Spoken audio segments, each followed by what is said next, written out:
There was once a troubled king. A darkness had settled over him. His servants, watching him suffer, proposed a remedy as old as sorrow itself. Music. Somewhere in the hills, they said, a shepherd boy had learned to play the harp. So the boy was sent for, and when his fingers moved across the strings, relief came to the king. For a little while, the darkness lifted. That boy would one day wear the crown himself. His story fills the book we are opening tonight, the book called 1 Samuel. So let the harp be our guide. I will tell this story slowly, the way that music was played, one string at a time. And music asks nothing of the one who receives it. If your eyes grow heavy, let them close. The song continues either way. The strings are tuned. The first note is waiting. Chapter 1. The Woman Who Prayed Without a Sound. Every great story chooses its own doorway, and this one surprises us. 1 Samuel is a book about kings. Thrones and armies move through its pages. Giants fall in its valleys. Crowns are given and crowns are lost. And yet, the book does not open with any of that. No palace, no battlefield, no trumpet. It opens with a woman crying in a doorway. Her name is Hannah. She lives in the hill country of Ephraim, in a town called Ramah, and she carries a grief that her whole world can see. She has no children. Her husband, Elkanah, loves her deeply. The text tells us he gives her a double portion at the family meal, a small public gesture of favor. But Elkanah has a second wife, Peninnah, and Peninnah has sons and daughters, and Peninnah is cruel about it. Year after year the family travels to Shiloh, to the house of the Lord, for the yearly sacrifice. And year after year, the trip that should be a festival becomes a wound. The text says her rival provoked her severely, to irritate her, provoked her until Hannah wept and would not eat. Listen to how her husband tries to comfort her. Hannah, why do you weep? Why is your heart sad? Am I not more to you than 10 sons? It is a loving question, and it does not reach her. Some griefs cannot be talked away, even by the people who love us most. The book lets that be true. It does not scold her for her sorrow. It simply walks beside her, through the doorway, into the house of the Lord at Shiloh. And there, near the doorpost, sits an old priest named Eli. Now watch what Hannah does. She stands before the Lord, and she prays. But she prays in a way that startles the man watching her.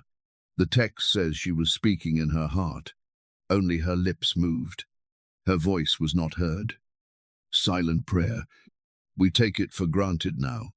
Countless people pray that way every night, in the dark, with the door closed, lips barely moving on a pillow. But here, on nearly the first page of this book, it is unusual enough that the priest of Shiloh completely misreads it. Eli watches her mouth moving with no sound coming out, and he decides she is drunk. How long will you go on being drunk? He says to her. Put your wine away from you. Imagine that moment from inside her skin. You have carried this grief for years. You have finally poured it out before God, all of it, and the holiest man in the room accuses you of being a drunkard. Hannah's answer is one of the most dignified sentences a wounded person has ever spoken. No, my lord, she says. I am a woman troubled in spirit. I have drunk neither wine nor strong drink, but I have been pouring out my soul before the Lord. Pouring out my soul. That is her own description of what prayer is, and it may be the best one ever given. Not a performance, not a speech, a pouring, the way you empty a vessel that has been full for far too long. Something in her answer reaches the old priest. His tone changes completely. Go in peace, he tells her, and may the God of Israel grant the petition you have made to him. Then comes a small verse that I find almost unbearably tender. The text says she went her way and ate, and her face was no longer sad. Notice what had changed and what had not. She was not pregnant yet. Nothing visible in her life was different. She had simply poured out the whole weight of it and left it there, in the house of the Lord, and that was enough to give her back her appetite and her face. If you came to this night carrying something heavy, that verse is for you. Sometimes the pouring out is itself the beginning of peace, before a single circumstance has moved. In due time, the book tells us, the Lord remembered her. Hannah bore a son, and she named him Samuel, and she kept the vow she had made in her silent prayer. When the boy was weaned, still just a small child, she brought him back to Shiloh and gave him to the Lord, to serve in that house all the days of his life. Try to feel the size of that. The one gift she had begged for, she handed back. Each year, the text says, she would make him a little robe and bring it to him when the family came up for the sacrifice. A mother's love, measured out in small robes, one size larger every year. And then, standing in that place, Hannah opens her mouth. And this time, her prayer is not silent. She sings, and what she sings is astonishing. We might expect a lullaby, a soft song of personal thanks for a personal answer. Instead, this woman from the hill country lifts her voice and sings about the whole order of the world being turned over. The bows of the mighty are broken, she sings, and the feeble bind on strength.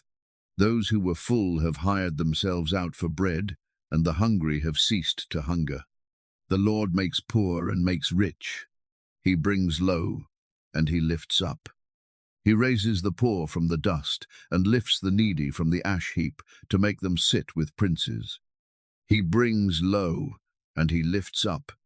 Keep that one line beside you all night, the way you would keep a note of music ringing in a quiet room.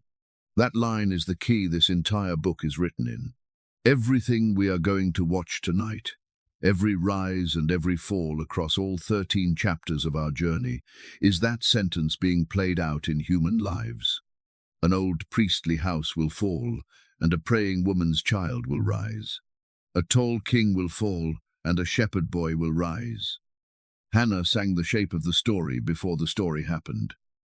And hidden in the last line of her song is something even stranger. The Lord will give strength to his king, she sings, and exalt the power of his anointed. His king. Stop and hear how impossible that is. Israel has no king. There is no throne, no crown, no royal city. There will not be a king for many years. Yet this woman, standing with her little boy in a hill country shrine, sings about the king as if he were already certain, already on his way. The first note of royalty in this whole royal book is not sounded by a prophet or a warrior. It is sounded by a mother who once prayed without a sound. Some readers across the 8 centuries have paused over this song because its music does not stop at Shiloh. Long afterward, in the pages of the New Testament, another unlikely mother would sing at the edge of another impossible story. Mary's song in the Gospel of Luke moves to the same rhythm Hannah set. The mighty brought down, the humble lifted high, the hungry filled with good things. 2 mothers, 1,000 years apart, singing in the same key. Whether Mary knew Hannah's song by heart, Scripture does not say, but anyone who listens to both can hear it. The melody carried.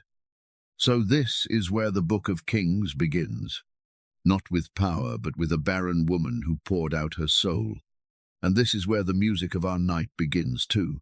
Before there is a harp, before there is a shepherd, before there is a single throne in Israel, there is a mother's voice in a doorway, setting the key for everything to come. The Lord brings low, and he lifts up. In the house at Shiloh, the lamps are burning low. An old priest is dozing near the doorpost, and a small boy in a handmade robe is learning to sleep in the house of the Lord, closer to the holy things than anyone guesses. One night, in that darkness, a voice is going to say his name. But that is the next part of the song. For now, rest inside this one. A prayer was poured out, and a prayer was heard. Chapter 2. The lamp that was almost out. Before the voice comes, we need to understand the silence. So let me show you Shiloh, the place where little Samuel is growing up. For this part of the story, Shiloh is the center of the whole world. The house of the Lord stands here. Inside it rests the Ark of the Covenant, the golden chest that traveled with Israel through the wilderness, the most sacred object the nation possesses. Pilgrims climb the hill country roads every year to worship here. If God has an address on earth in these days, the address is Shiloh. And Shiloh is sick. The book tells us this plainly. The old priest Eli has two grown sons, Hophni and Phinehas. They wear the garments of priests. They serve at the altar of God. And the text gives them one of the coldest introductions in all of Scripture. The sons of Eli were worthless men, it says. They did not know the Lord. They did not know him. They worked in his house. They handled his holy things. They spoke his name over other people's sacrifices, day after day, year after year. And they did not know him. It is a sobering sentence, because it tells us that a person can stand at the very center of sacred things and still be a stranger to the God those things belong to. Nearness is not the same as knowing. What did their corruption look like? The book gives us details, and the details are ugly in an ordinary, recognizable way. When worshippers came to offer sacrifices, the sons sent servants with a great fork to take the best portions of meat for themselves, before the offering was even completed. If a worshipper protested, the servant answered with a threat. "Hand it over, or I will take it by force." By force. In the house of the Lord. From the hands of people who had walked for days to be there. And there was worse, which I will simply name and pass by, because the text names it too. They dishonored the women who served at the entrance of the tent of meeting. The sin at Shiloh was not one bad habit. It was appetite wearing a holy robe, taking whatever it wanted, at the one address on earth where people came, expecting to be safe. Where is their father in all this? Eli knows. That is the sad heart of this chapter. He is old, and he hears everything his sons are doing, and he does confront them. "Why do you do such things?" he asks them. If someone sins against a man, God may mediate for him. But if someone sins against the Lord, who can intercede? It is a real rebuke. The words are true words, but they are only words. His sons do not listen, and nothing changes, and Eli lets nothing change. He remains the priest. They remain his deputies. The meat keeps disappearing from the altar. Later in the story, God will say of Eli that he honored his sons above the Lord. The old man's grief was real, it seems, but his grief never became a decision. And that is a very human failure. Most of us know what it is to see something wrong in our own house, in our own life, and to speak against it just enough to feel we have spoken while allowing it to go on. Eli is not painted as a monster. Perhaps that is what makes him unsettling. The book shows us a tired man who found it easier to grieve a wrong than to end it, and who learned too late that avoiding a hard decision is itself a decision. Into this troubled house, the book keeps returning to one small figure, like a lamp found burning in a dark room. The boy, Samuel. While the sons of Eli grow fat on stolen offerings, the text gives us a series of quiet verses about the child. The boy ministered to the Lord in the presence of Eli the priest. Samuel was ministering before the Lord, a boy clothed with a linen ephod. And the boy Samuel grew in the presence of the Lord. And again, the boy Samuel grew both in stature and in favor with the Lord, and also with man. Do you hear what the book is doing? It is alternating, a paragraph of corruption, then a verse about the boy. More corruption, another verse about the boy. Darkness, candle. Darkness, candle. Hannah's son is being woven through the decay of Shiloh like a single bright thread, and every mention of him tells us quietly where the book's hope lives. Not in the institution. In the child, the institution barely notices. And each year, remember, a little robe arrives. His mother made it with her own hands. Whatever else surrounds this boy, He is dressed in somebody's faithfulness. Then, one day, a stranger comes to Shiloh, and the chapter darkens toward its warning. A man of God, the text calls him. He is given no name. He arrives with a message for Eli, and the message is a verdict. Your house was chosen, he says in essence. Out of all the tribes of Israel, your fathers were chosen to stand at my altar. And you have honored your sons above me, growing fat on the best of the offerings of my people. Therefore the days are coming when the strength of your house will be broken. Both of your sons will die on a single day. And I will raise up for myself a faithful priest who will do what is in my heart and in my mind. I will raise up. There it is again, the key of Hannah's song, sounding this time as a judgment. The Lord brings low, and he lifts up. When she sang it, it was hope. Spoken over Eli's house, the same truth arrives as a sentence being read. The mighty of Shiloh are going to be brought low, and someone faithful, someone nobody is watching yet, is going to be raised.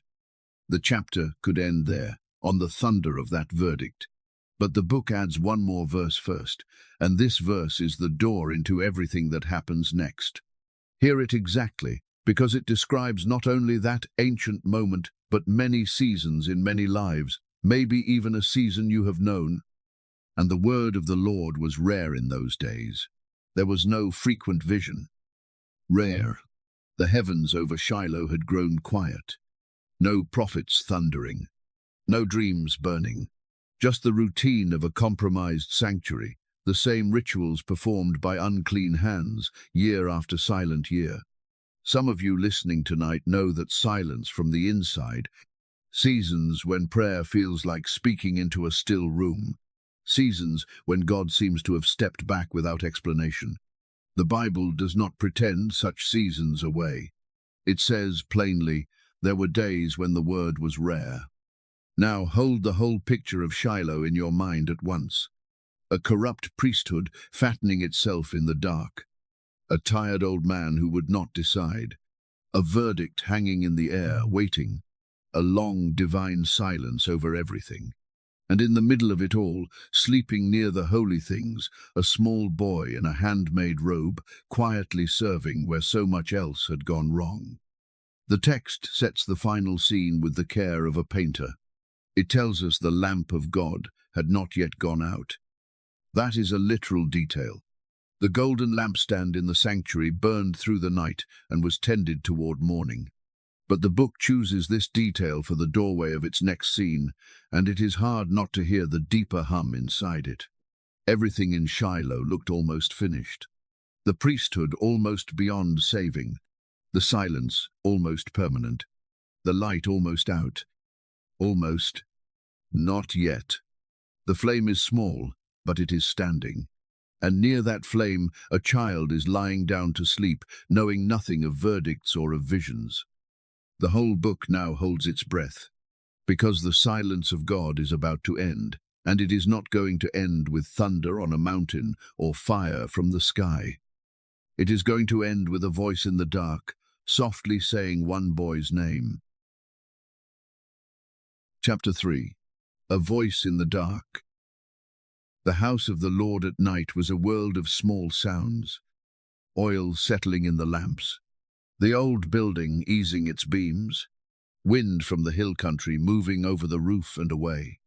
And somewhere near the holy place, where the ark of God rested, a boy lay sleeping. The text gives us the hour in its own gentle way. The lamp of God had not yet gone out. The night was still holding, and the flame was still standing, and the house was quiet. And in that quiet, a voice said, "Samuel." The boy woke and did the most natural thing in the world. He assumed the voice was Eli. The old priest was nearly blind.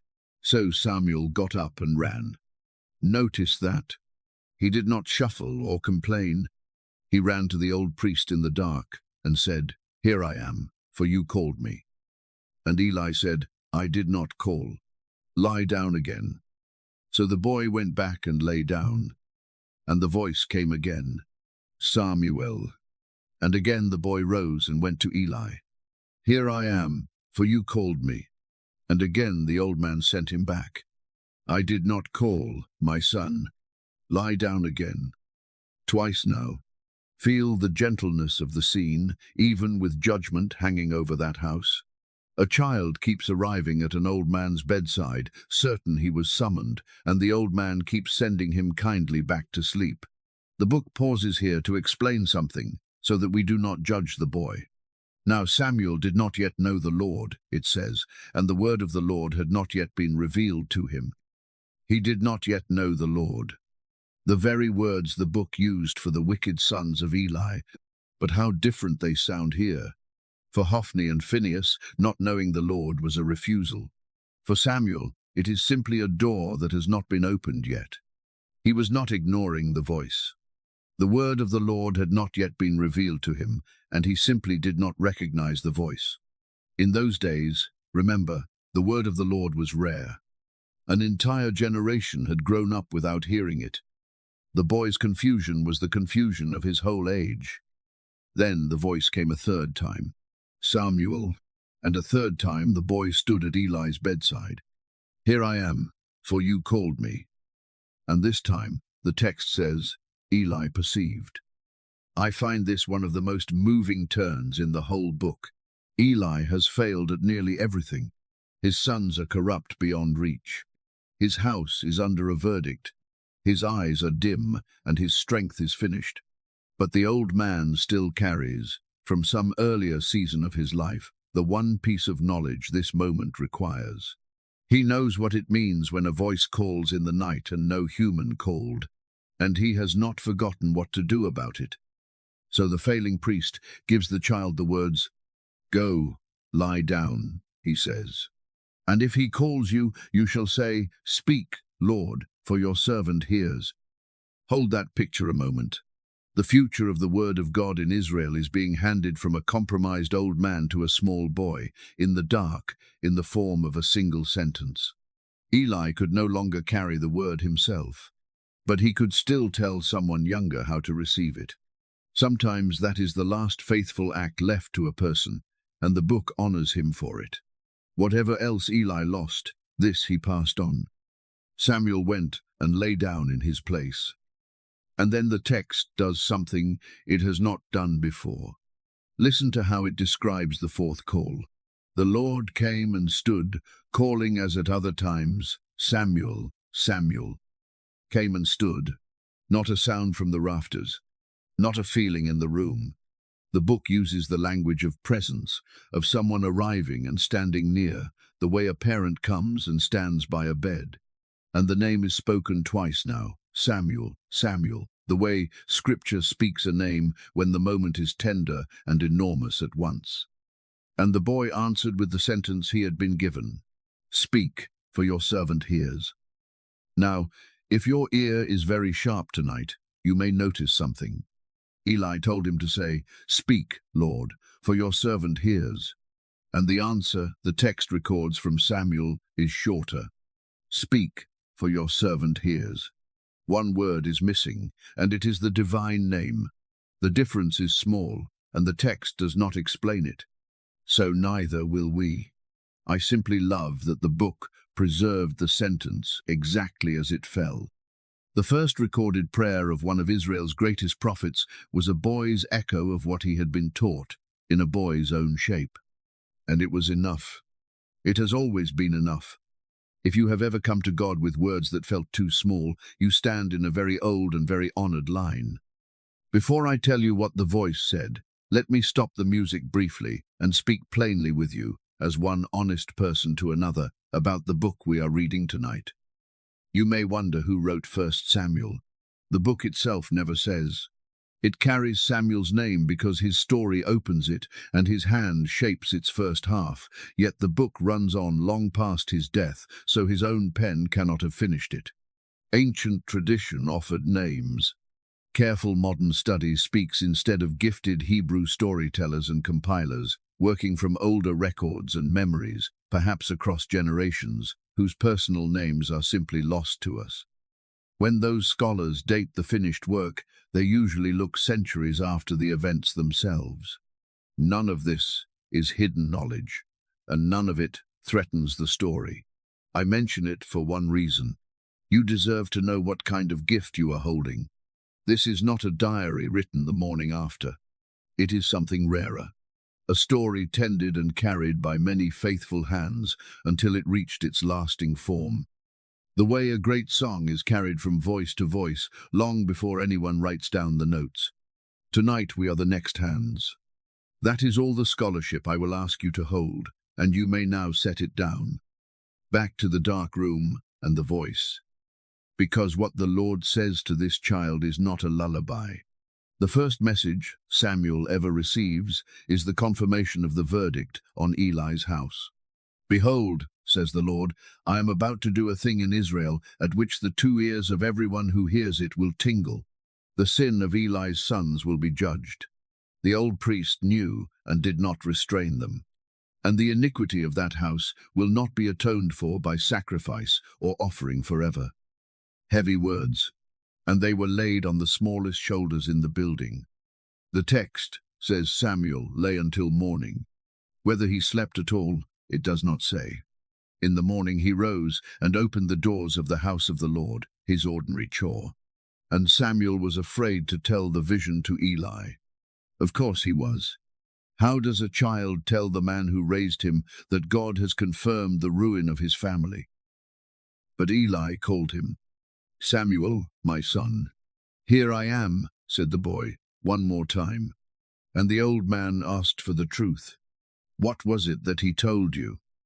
Do not hide it from me. So the boy told him everything, the text says, and hid nothing. And Eli's answer is the strangest mercy in this whole chapter. He does not argue. He does not weep or bargain or blame the child. He says, it is the Lord. Let him do what seems good to him.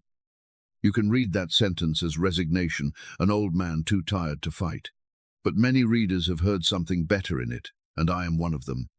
It sounds like a man who failed God in 100 ways, finally succeeding in the last way left to him. He accepts the verdict without turning on the messenger. He blesses the truth, even though the truth breaks him. Eli could not save his house. But in that moment he saved something in himself, and he protected the boy who would replace him. Not every ending in this book is that gracious. This one is. And then the chapter lifts, like a melody resolving upward. Samuel grew, the text says, and the Lord was with him, and let none of his words fall to the ground. What a phrase. His words did not fall. They landed. They held. And all Israel, from Dan in the far north to Beersheba in the far south, came to know that Samuel was established as a prophet of the Lord. And the Lord appeared again at Shiloh. The long silence was over. The rare word was rare no longer. Where the heavens had been closed for a generation, they opened, and they opened over the head of a praying woman's child.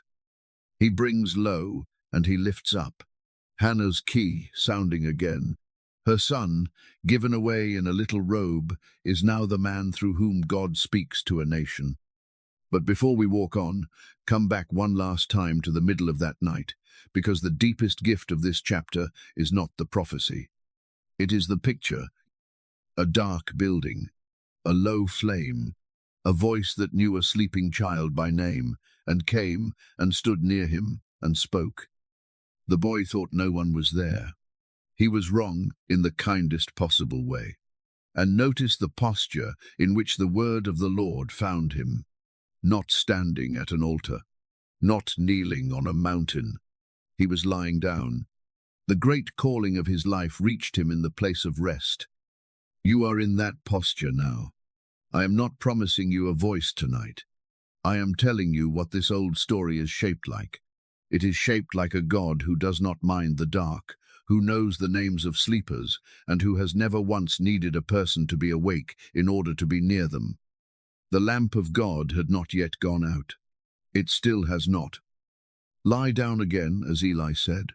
The voice that found one child in the dark at Shiloh has never had any trouble finding anyone.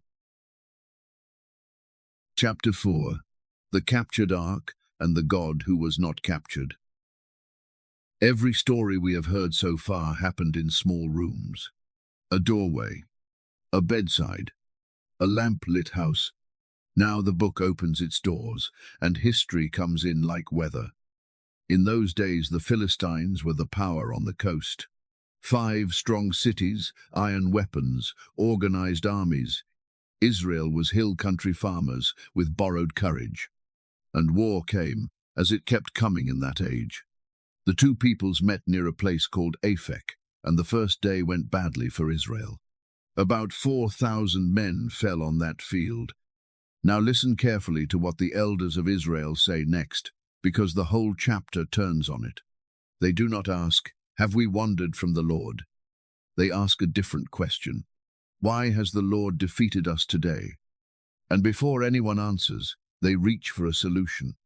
Let us bring the ark of the covenant of the Lord here from Shiloh, they say, that it may come among us and save us from the power of our enemies. Watch what happens next, and watch what does not happen. The ark is sent for. It arrives in the camp, carried by Hophni and Phinehas, the corrupt sons of Eli. The army shouts so loudly that the ground shakes. And in all of it, there is not one word of repentance. No fasting. No confession. No one asks what went wrong between Israel and her God. The nation reaches for the most sacred object it owns and treats it as the solution, as if the problem were logistical. As if what had been missing on the battlefield were simply the right equipment. Somewhere between their fathers and themselves, the living presence of God had quietly become, in their handling of it, a thing to deploy. It is the oldest religious mistake in the world, and the most understandable. Trust is slow and asks everything of us. A sacred object asks nothing. You do not have to change your life to carry a box. Even the Philistines were shaken. Word moved through their lines. A god has come into the camp, they said. Woe to us! These are the gods who struck Egypt with every sort of plague. You would expect them to run. Instead, their commanders rallied them. Take courage and be men, or you will become slaves to the Hebrews. Fight like men. And the terrible irony of this chapter is that the pagans who feared the ark fought, and the people who carried the ark fell. Israel was defeated, and this time the defeat became a catastrophe. 30,000 men did not come home. Hophni and Phinehas died on that field, both on a single day, exactly as the man of God had said. And the ark of God was captured, the holiest object in Israel, taken as a trophy, carried off toward the coast. The news ran to Shiloh ahead of the survivors. A man of the tribe of Benjamin came from the battle line with his clothes torn and dirt on his head, the ancient signs of disaster. And by the road sat old Eli on his seat, watching. The text tells us why he was watching. His heart trembled for the ark of God. Say what you will about Eli, and the book has said hard things. That detail is his epitaph and his defense. At the end, past all his failures, what the old man feared for was not himself. It was the holy thing he had spent his life beside. The messenger told it all in one breath. Israel has fled. Your 2 sons are dead. And the ark of God has been captured. The text is precise about what happened next. It was at the mention of the ark that Eli fell backward from his seat by the gate. He was old and heavy, the book says, and the fall broke his neck, and he died. He had judged Israel 40 years. His grief did not get to be private. It ended his life in public, by the side of a road. And the book gives the last word of this dark day to a woman we meet for only a few verses. The wife of Phinehas was near her time, and when the news reached her, her labor came upon her. She bore a son, and with her strength failing, she named him Ichabod, she said. The glory has departed from Israel, for the ark of God has been captured. Ichabod, the glory has departed. Shiloh's long decline ends in a single word, spoken by a dying mother. And notice, once more, the key of Hannah underneath everything. This book began with one woman in childbirth, naming a son in hope.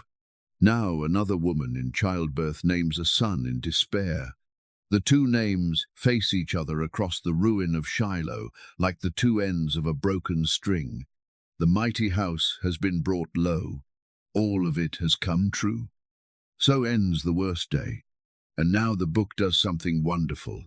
Having shown us what Israel believed about the ark, it follows the ark into enemy country to show us what is actually true. The Philistines brought their trophy to the city of Ashdod and set it in the temple of their god Dagon beside his statue. This was standard practice in the ancient world. Your god defeats their god, so their god's throne room becomes a display case. The message of the arrangement was plain. Dagon has won. The people of Ashdod rose early the next morning, and Dagon had fallen. The great statue lay face down on the ground before the ark of the Lord. Face down, the posture of worship. They heaved their god back up onto his base, which is its own quiet sermon, a god who has to be lifted by his worshippers, and they went about their day. The next morning they rose early again, and Dagon had fallen again. And this time his head and both his hands were cut off, lying on the threshold. Only the trunk of him was left. The idol had been not merely toppled but dismantled, the way a defeated king was dismantled in the imagery of that age. Dagon fell before the ark without Israel fighting a single battle to make it happen. In his own temple, in his own city, before his own worshippers, the God of Israel had made his point. He had not been captured. He had gone visiting. What follows is the Philistines passing one unwanted ark from city to city like a live coal. Wherever it rested, tumors and panic broke out, and the men of each city cried out to send it away. The lords of the Philistines, who had marched it home in triumph, now took counsel about how to get rid of it honorably. Their own priests advised them not to send it back empty, but with an offering of gold, and then gave counsel that still startles me with its honesty. Do not harden your hearts as the Egyptians and Pharaoh hardened their hearts, they said. Pagan priests, quoting Israel's own Exodus story as a warning to themselves. So they built a new cart and yoked to it 2 milk cows that had never pulled anything, cows whose calves were shut up at home. Understand the test they were designing. Everything in a mother animal pulls her toward her calf. If these cows leave their calves and walk straight up the road to Israel, the priests said, then it was the Lord who struck us. If not, it was chance. And the cows went straight up the road toward Beth Shemesh, lowing as they went, the text says. Lowing, crying for their calves with every step, and taking every step anyway. 2 ordinary animals walking against their own instincts, because the God of Israel was bringing his own ark home. Nobody drove them. The farmers of Beth Shemesh were reaping wheat in the valley, and they looked up, and they saw the ark coming up the road by itself, and they rejoiced to see it. The ark had returned. But the book adds one more scene, and it will not let us skip it, because it completes the lesson. Some of the men of Beth Shemesh treated the returned ark irreverently, and judgment fell, and men died there. Israel learned again, from the inside this time, what the Philistines had learned. This God is not a trophy when they hold him, and he is not a mascot when we do. The people of Beth Shemesh asked the very question the whole double lesson was designed to teach. Who is able to stand before the Lord, this holy God? The ark went up to Kiriath Jearim, to a house on a hill, and there it rested for a long generation. 20 years passed, the text says, and all the house of Israel lamented after the Lord. Not after the ark, after the Lord. The long discipline had done its slow work. They had stopped missing the box. They had started missing him. And into that softened silence, Samuel, grown now and grey with authority, finally speaks to the whole nation. If you are returning to the Lord with all your heart, he says, then put away the foreign gods, and direct your heart to the Lord, and serve him only. And Israel did. They gathered at Mizpah. They drew water and poured it out before the Lord. They fasted and confessed their sin. Hannah had once poured out her soul alone in a doorway. Now the whole nation was pouring itself out in repentance. The Philistines chose that day to attack, thinking they had caught Israel defenseless at a prayer meeting. But Samuel cried to the Lord, and the Lord thundered with a mighty sound that day against the Philistines, and they were routed before Israel. The victory began not with an ark carried into battle, but with a prophet crying out to the Lord. That was the difference the 20 years had made. And afterward Samuel took a stone and set it up between Mizpah and Shen, and gave it a name. Ebenezer, he called it, stone of help. Till now the Lord has helped us. A stone, not an amulet. It had no power and claimed none. It simply stood by the road, so that every traveler who passed would remember. Faith does not carry God into its battles. Faith is carried, and afterward it sets up stones and names them and tells the story. The nation is at peace now, for a while. The stone stands in the evening light.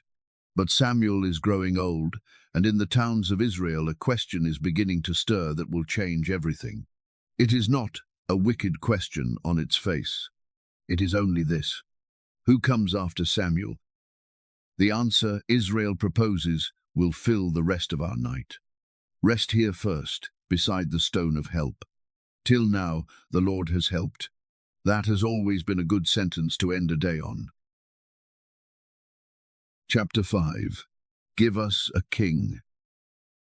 Peace is quiet, and quiet years pass quickly in the telling. Samuel grew old. He had judged Israel all the days of his life, riding a yearly circuit from town to town, Bethel to Gilgal to Mizpah, and home again to Ramah, where he built an altar. A whole generation had grown up under that rhythm. Wherever Samuel sat, the word of the Lord was near. But age comes for prophets the same way it comes for everyone. And Samuel made a choice that echoes the very house he had watched fall. He appointed his own sons as judges. Their names were Joel and Abijah, and they sat in Beersheba, far to the south, and the text says it flatly. His sons did not walk in his ways. They took bribes and perverted justice. The book does not explain how the child who grew up watching Hophni and Phinehas could raise sons who echoed them. It just lets the sad fact stand. Even the best men in this story cannot hand holiness to their children like an inheritance. Every generation must meet the Lord for itself, or not at all. And it was this failure, this ordinary family failure, that gave Israel its opening. The elders gathered and came to Samuel at Ramah, and they laid it out plainly. Behold, you are old, they said, and your sons do not walk in your ways. Now appoint for us a king to judge us, like all the nations. Like all the nations. There is the phrase that carries the poison. The request sounded practical. Succession was genuinely uncertain. The Philistines were genuinely still out there. A king meant a standing army, central command, an heir already known. Every argument of common sense stood on their side. But underneath the common sense lay a hunger the elders may not have fully seen in themselves. Israel was tired of being different, tired of being the one nation on earth whose king was invisible, whose security could not be counted in chariots, whose survival required trust instead of statecraft. Every other people had a throne you could look at. Israel wanted one too. The thing displeased Samuel. Of course it did. Hear it from inside his skin. He had served this people since childhood. He had never taken a bribe, never stolen an ox, never used the office for himself, and he will say so to their faces before this book is done, and no one will contradict him. Now the elders stand in his doorway, and the message under their words is unmistakable. Your time is over, and we do not want another man like you. We want something new. So Samuel did what he had done all his life. He prayed. He took the wound to the Lord. And the answer the Lord gave him is one of the most quietly devastating sentences in Scripture. Obey the voice of the people in all that they say to you, the Lord said, for they have not rejected you. They have rejected me from being king over them. They have not rejected you. They have rejected me. Sit with that a moment, in the dark. Samuel came to God carrying his own hurt. and God gently lifted the hurt out of his hands and showed him whose it really was. This was not a personnel decision. This was a nation looking at the God who brought them out of Egypt and asking for something more visible instead. And they had been doing it, the Lord says, since the day I brought them up out of Egypt, forsaking me and serving other gods. The request for a king was not a new sin, it was the old sin wearing a crown. And then the Lord says something that surprises many readers. Give them what they ask. Not because the asking was right. Sometimes judgment takes the form of receiving exactly what we insist upon. There is a kind of judgment that comes as fire, and there is a kind that arrives more quietly, as a granted request. Sometimes the most solemn thing God can say to us is yes.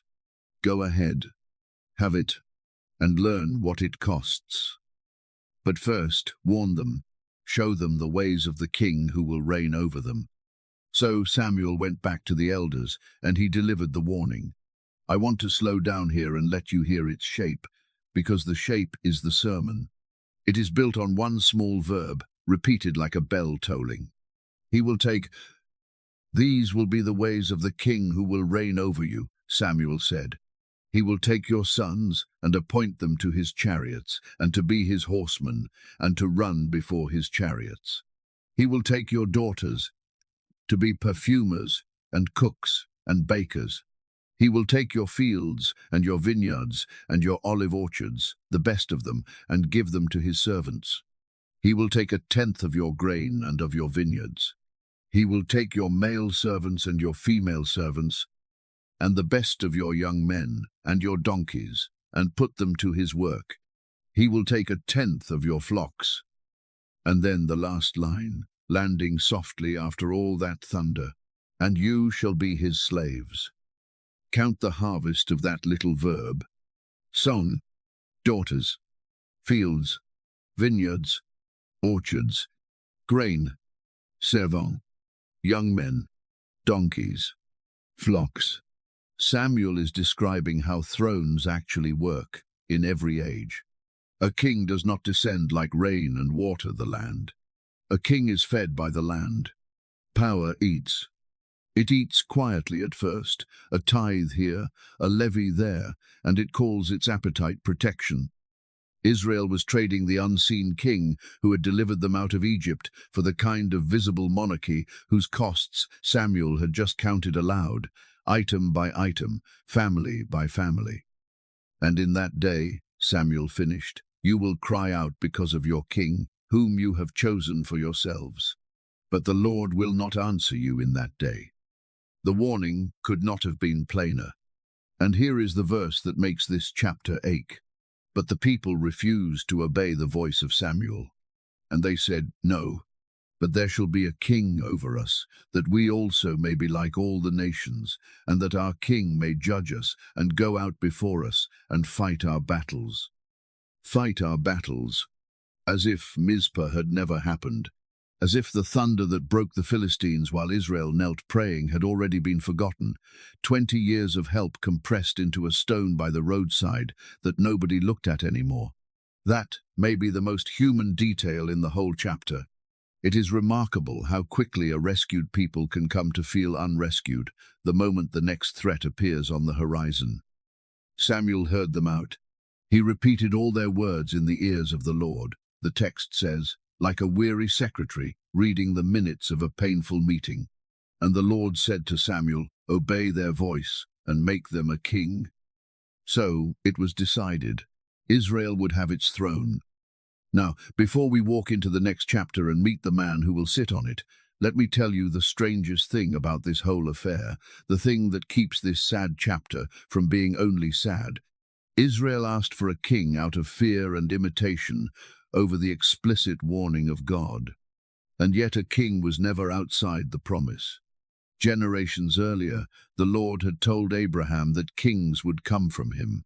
Moses had left instructions for a future king in the law, a king who was to copy out the words of God by hand and read them all his life. And a woman named Hannah, standing in a doorway at Shiloh with her little boy, had sung about the Lord giving strength to his king and lifting the horn of his anointed, back when no throne existed anywhere in Israel. The people's request was faithless, and the Lord took their faithless request and folded it slowly, over long years and much sorrow, into a promise he had been keeping all along. That is a pattern worth carrying out of this chapter and into your own night. Our worst askings do not get the last word. God has a long habit of taking what we demanded for the wrong reasons and bending it, at great patience, toward what he intended for the right ones. But the bending will take the rest of this book, and it will cost more than anyone gathered at Ramah could guess. For now, the elders have gone home satisfied. Samuel sits alone with the silence after they leave, an old man who has just been told that his life's work ends in a throne he warned against. Somewhere north of him, in the smallest of the tribes, in an ordinary farming family, there is a young man who knows nothing about any of this. Tomorrow, he will wake up with the most ordinary problem in the world. Some of his father's donkeys have wandered off. He will go looking for them, and he will find a kingdom. The elders' voices have faded now. The road to tomorrow runs quiet through the hills, and the night is on your side of it. Chapter 6. The tallest man hid among the baggage. The next king of Israel enters this story looking for donkeys. I love that the book tells it this way. No omens at his birth. No star over his cradle. Just a farm in the territory of Benjamin, the smallest tribe in Israel, and a father named Kish whose donkeys had wandered off, and a son sent to find them. The son's name was Saul. And the text pauses, the way a storyteller pauses when he wants you to see someone clearly, and gives us his portrait. A young man and handsome. There was not a man among the people of Israel more handsome than he. From his shoulders upward he was taller than any of the people. Remember that height. The book will not let us forget it. Israel asked for a king like all the nations, and the Lord is about to give them exactly what nations look for. Someone you can see across a crowd. Someone who looks like safety. Saul and a servant walked for 3 days through the hill country, calling after lost animals, and found nothing.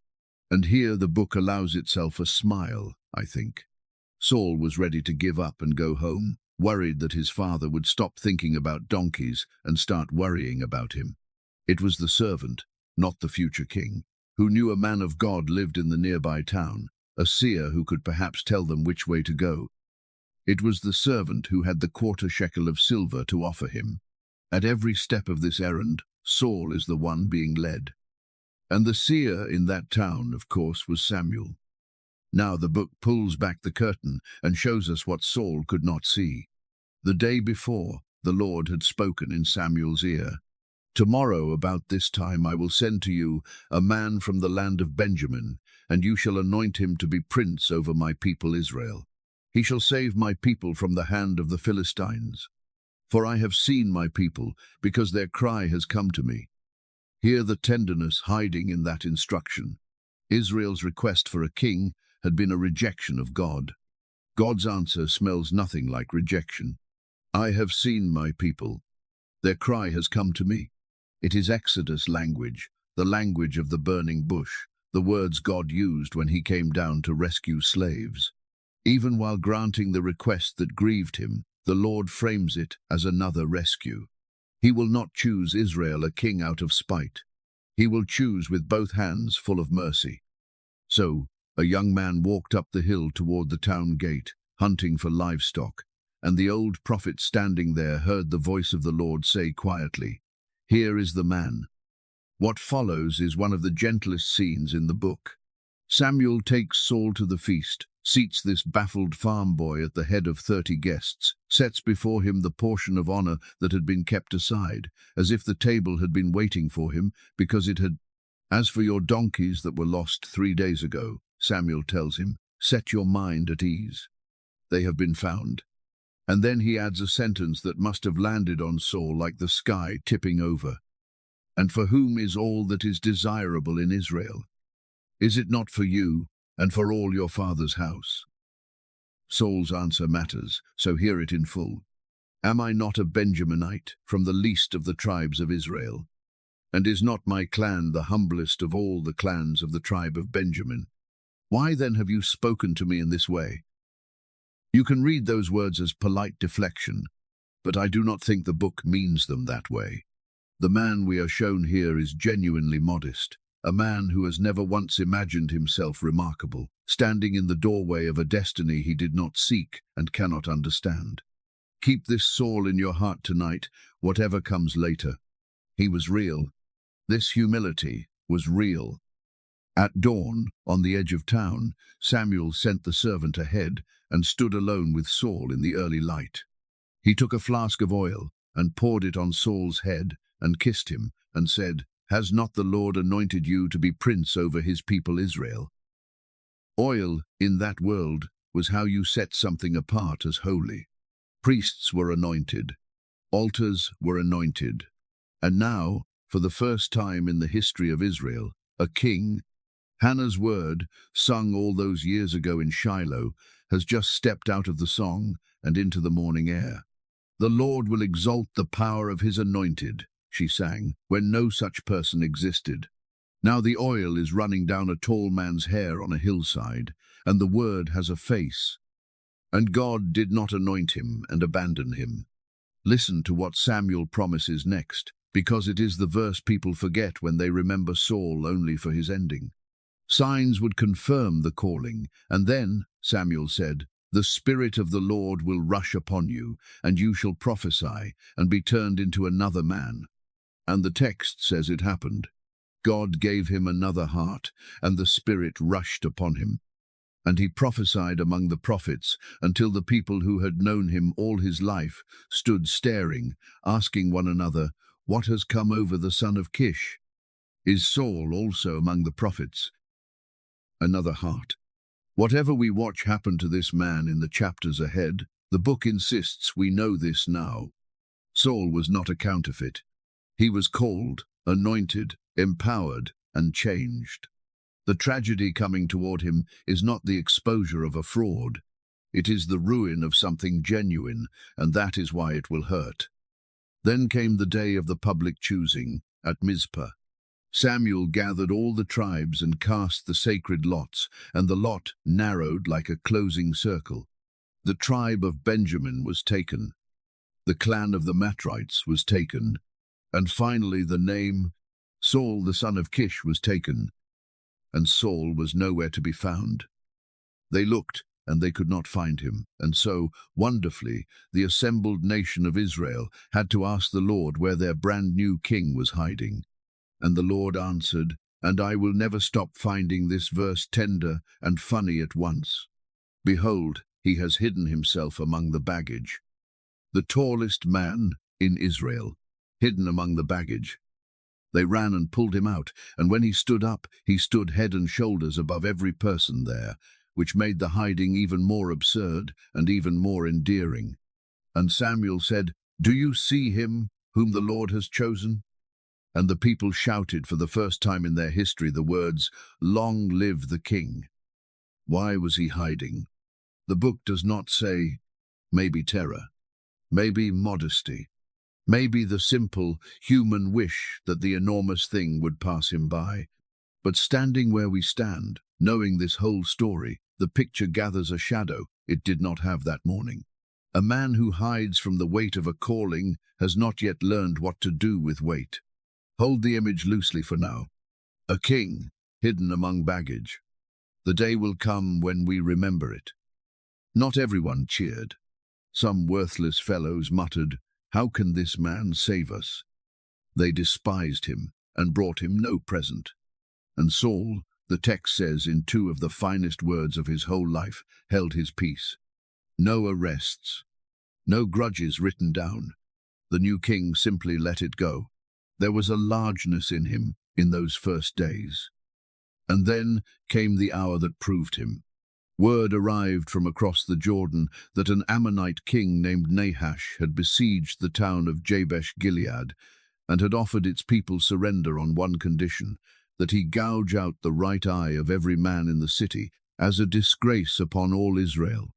The messengers came weeping into Saul's town, Gibeah. And where was the king? Anointed, acclaimed, and still coming home from the field behind his oxen. When he heard the news, the Spirit of God rushed upon him, and his anger was greatly kindled. This is righteous fire, the right anger at the right thing. He summoned Israel, and the dread of the Lord fell on the people, and they came out as one man, an army from every tribe.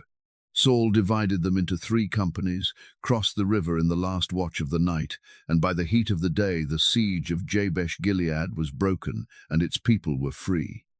The man who hid among the baggage had become, when it mattered, the deliverer God said he would be.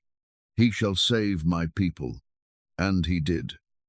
And in the glow of that victory, Saul gave what I believe is the noblest speech he will ever give. The people wanted to execute the men who had once despised him. "Bring the men," they said, "that we may put them to death."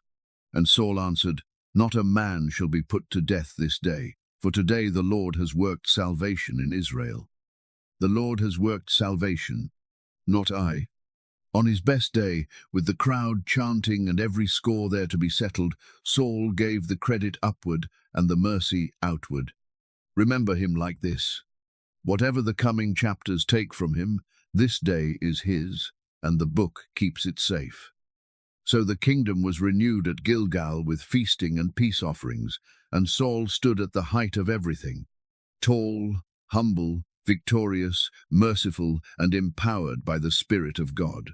The people had asked wrongly, and God had answered generously, and for one bright season, it looked as if the wrong question had been given a right answer after all. Only one shadow moved at the edge of the celebration. Old Samuel stood before the nation one last time and gave his farewell, and his warning was as clear as evening air. "If you will fear the Lord and serve him, and if the king who reigns over you will follow the Lord your God, it will be well. But if not, the hand of the Lord will be against you, as it was against your fathers. If the king will follow." Everything now hangs on that small word, if. A crown does not settle the question of a man. It only raises the stakes of it. "The Lord brings low, and he lifts up," sang the mother at Shiloh. Tonight we have watched the lifting. A farm boy raised to a throne he never sought. The lifting was real, and it was good, and you can rest inside that part of the story with a whole heart. A God who sees his people. A king coming home from his field. A city saved at sunrise, and mercy on the day of victory. Even the shadow, when it comes, will have to pass through the hands of the God who has been keeping count since a woman prayed without a sound. Chapter 7. The first string breaks. Every collapse has a beginning, and it is almost never loud. Bridges do not fall because of the storm on the last day. They fall because of a hairline crack years earlier that nobody thought was worth stopping for. The story of King Saul is going to end in darkness on a mountain, and the whole world knows it. But tonight I want to show you where the record itself says it began. It began at a camp called Gilgal, with a man watching the road, counting his shrinking army and holding a command in his hands. Early in Saul's reign, war with the Philistines returned in earnest. Saul's own son, Jonathan, whom we now meet for the first time, struck a Philistine garrison, and the coast rose in fury. The enemy gathered at Michmash with chariots and horsemen and troops, like the sand on the seashore, the text says. And Israel saw it and broke. Men hid themselves in caves and in holes, and in rocks, and in tombs and in cisterns. Some fled across the Jordan entirely. Saul remained at Gilgal, and the people who stayed with him, the book says, followed him trembling. Now remember the arrangement. Samuel had told Saul at his anointing to go down to Gilgal and wait 7 days until Samuel came to offer the sacrifices and to tell him what to do. The king of Israel was a king under a word. The throne came with a tether, and the tether was the whole difference between Israel's king and the kings of all the nations. So Saul waited, and the text lets us feel every one of those days. The appointed time was 7 days, And the days passed, and Samuel did not come to Gilgal, and the people were scattering. Each morning the camp was smaller, men slipping away in the dark, the army melting like frost in the sun. An enemy beyond, counting across the valley. A prophet nowhere on the road. And on the seventh day, with his men still drifting away, Saul made his decision. "Bring the burnt offering here to me," he said. And he offered the burnt offering himself. And the text delivers the next line with a timing that has made readers wince for thousands of years. As soon as he had finished offering the burnt offering, behold, Samuel came. As soon as he had finished, the book does not tell us where Samuel had been or why he came when he came.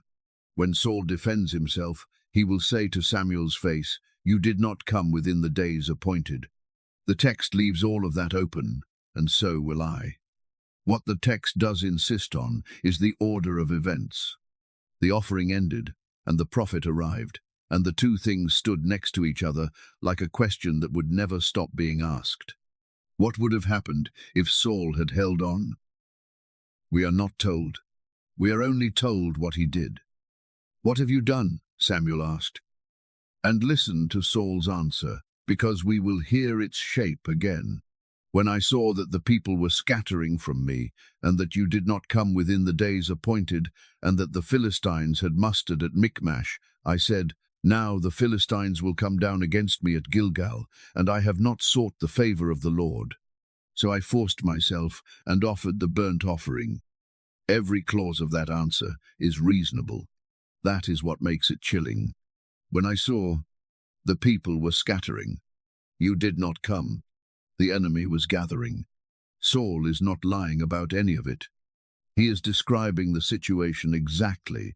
His failure was not a failure of facts. It was a failure of what he did with the facts. Fear looked at the situation and concluded that obedience had become impractical. "I forced myself," he says, as if the disobedience were a burden he had heroically accepted. He is already learning a dangerous language, the language in which my choices are things that happen to me. Samuel's reply gave no ground. "You have done foolishly. You have not kept the command of the Lord your God." And then the sentence that opens the crack down the middle of this book. "Your kingdom shall not continue. The Lord has sought out a man after his own heart, and the Lord has commanded him to be prince over his people, because you have not kept what the Lord commanded you." A man after his own heart. The king who would replace Saul is announced here only as a phrase. No name, no face, no tribe. Somewhere out there, the sentence says, there is a heart that fits. And with that, Samuel rose and left, and Saul went back to counting his men. About 600 remained. Now the book does something skillful. Before showing us Saul's second failure, it shows us what trust actually looks like, and it puts the demonstration inside Saul's own family. Jonathan, the king's son, looked across the pass at the Philistine garrison on the far cliff and said to his young armor-bearer, one of the great sentences of faith in all of Scripture, "Come, let us go over to the garrison of these uncircumcised. It may be that the Lord will work for us, for nothing can hinder the Lord from saving by many or by few." It may be. Jonathan claims no guarantee. He does not inform God of the outcome in advance. He simply knows the character of his God, that numbers have never been the constraint, and he moves forward in that trust. Then, at the foot of the crossing, he proposes a sign by which the two of them will know whether to advance. "If the men above call down, 'Wait there, we will stand still,' he says. But if they call, 'Come up to us,' then we will go up, for the Lord has given them into our hand. This shall be the sign to us." The sign was not a demand for proof before moving. It was a way of listening while already on the way. And the garrison called up, "Come up to us." So 2 men climbed a cliff on their hands and feet, and the Lord answered that open-handed trust with an earthquake of panic in the enemy camp, and the garrison broke, and the hiding men of Israel came pouring out of their caves to join the rout. The contrast is the sermon. The father, with 600 men, acted before Samuel arrived, rather than continue under the word he had been given, because waiting had become unbearable. The son, with one companion, staked everything on it, may be that the Lord will work. And the day of victory turned strange, because Saul, trying to force heaven's continued favor, had laid a rash oath on his army. Cursed be the man who eats food until evening, before I am avenged on my enemies. Hear the pronouns. My vengeance. My enemies. The battle was becoming, in his mouth, personal property. The oath starved and weakened the very army that was winning, and it nearly cost Jonathan his life, for Jonathan had not heard it and tasted a little wild honey on the march. Only the people's protest saved the king's son from the king's vow. The man could win a battle now and endanger his own house by sundown. The crack was spreading.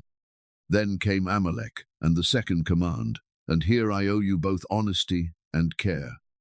Samuel came to Saul with a word from the Lord concerning the Amalekites, the raiders remembered from Israel's oldest wounds, who had attacked the people on the road out of Egypt, striking the stragglers, the weary at the rear of the column.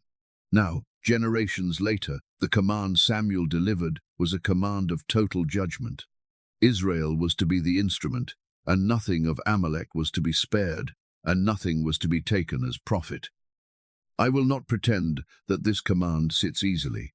Readers across many centuries, believing readers among them, have wrestled with the wars of judgment in these old books, and I cannot solve in one night what they have carried for lifetimes. But I can tell you what the text itself is watching, because the text is very clear about that. For Saul, in this story, the immediate test is whether the king will carry out the word of the Lord as given when he holds the sword and no one can stop him. A king under a vord. That was the whole design. And Saul went, and Saul won, and Saul edited the command. He spared Agag, the king of Amalek, alive. The text does not tell us why. Perhaps a trophy. Perhaps the strange courtesy one king affords another. The book only records that he was spared. And the army spared the best of the sheep and the oxen, the fat calves and the lambs, all that was good, and would not utterly destroy them. Everything despised and worthless that they devoted to destruction. Read that arrangement slowly, and you can see the hands moving. Judgment fell on whatever had no value. Whatever had value was rescued from the judgment and called spoil. The word of the Lord had been not so much defied as curated, adjusted by its executor into something more profitable. And the word of the Lord came to Samuel that night. I regret that I have made Saul king, for he has turned back from following me and has not performed my commandments. And Samuel was angry, the text says, and he cried out to the Lord all night. Whatever is coming in the morning, know this about the old prophet. It cost him a whole night of crying out to God. None of this was cold. In the morning, Samuel found that Saul had gone to Carmel, where he had set up a monument. To whom? To himself. The man who once hid among the baggage was now building monuments to his own name. Then Saul met Samuel with a greeting of pure sunshine. Blessed be you to the Lord. I have performed the commandment of the Lord. And Samuel answered with one of the driest questions ever asked. What then is this bleating of the sheep in my ears? The flocks themselves were testifying, and Saul reached for the tools that had worked before. The people spared the best of the sheep. The people, not I. And why did they spare them? To sacrifice to the Lord your God. Disobedience, rebranded as extra worship. The stolen livestock recast as a planned offering. Your God, notice, not my God. Even his grammar is backing away. And Samuel swept it all aside with words that have outlived every throne on earth. Has the Lord as great delight in burnt offerings and sacrifices as in obeying the voice of the Lord? Behold, to obey is better than sacrifice, and to listen than the fat of rams. For rebellion is as the sin of divination, and presumption is as iniquity and idolatry. Because you have rejected the word of the Lord, he has also rejected you from being king. To obey is better than sacrifice. That sentence is the heart of this whole chapter, and it reaches far beyond ancient kings. It says that God has never wanted the leftovers of our own way, dressed in religious wrapping. No offering can be beautiful enough to decorate a defiance. What he wanted from Saul, and the book dares us to hear it for ourselves, was never the ritual. It was the listening.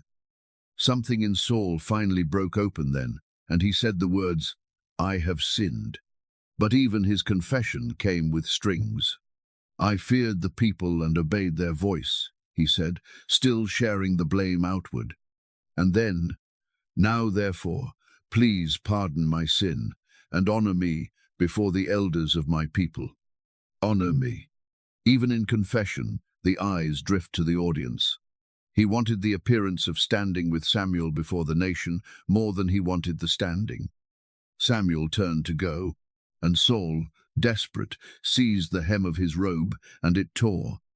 And Samuel looked at the torn cloth in the king's hand and gave the moment its meaning.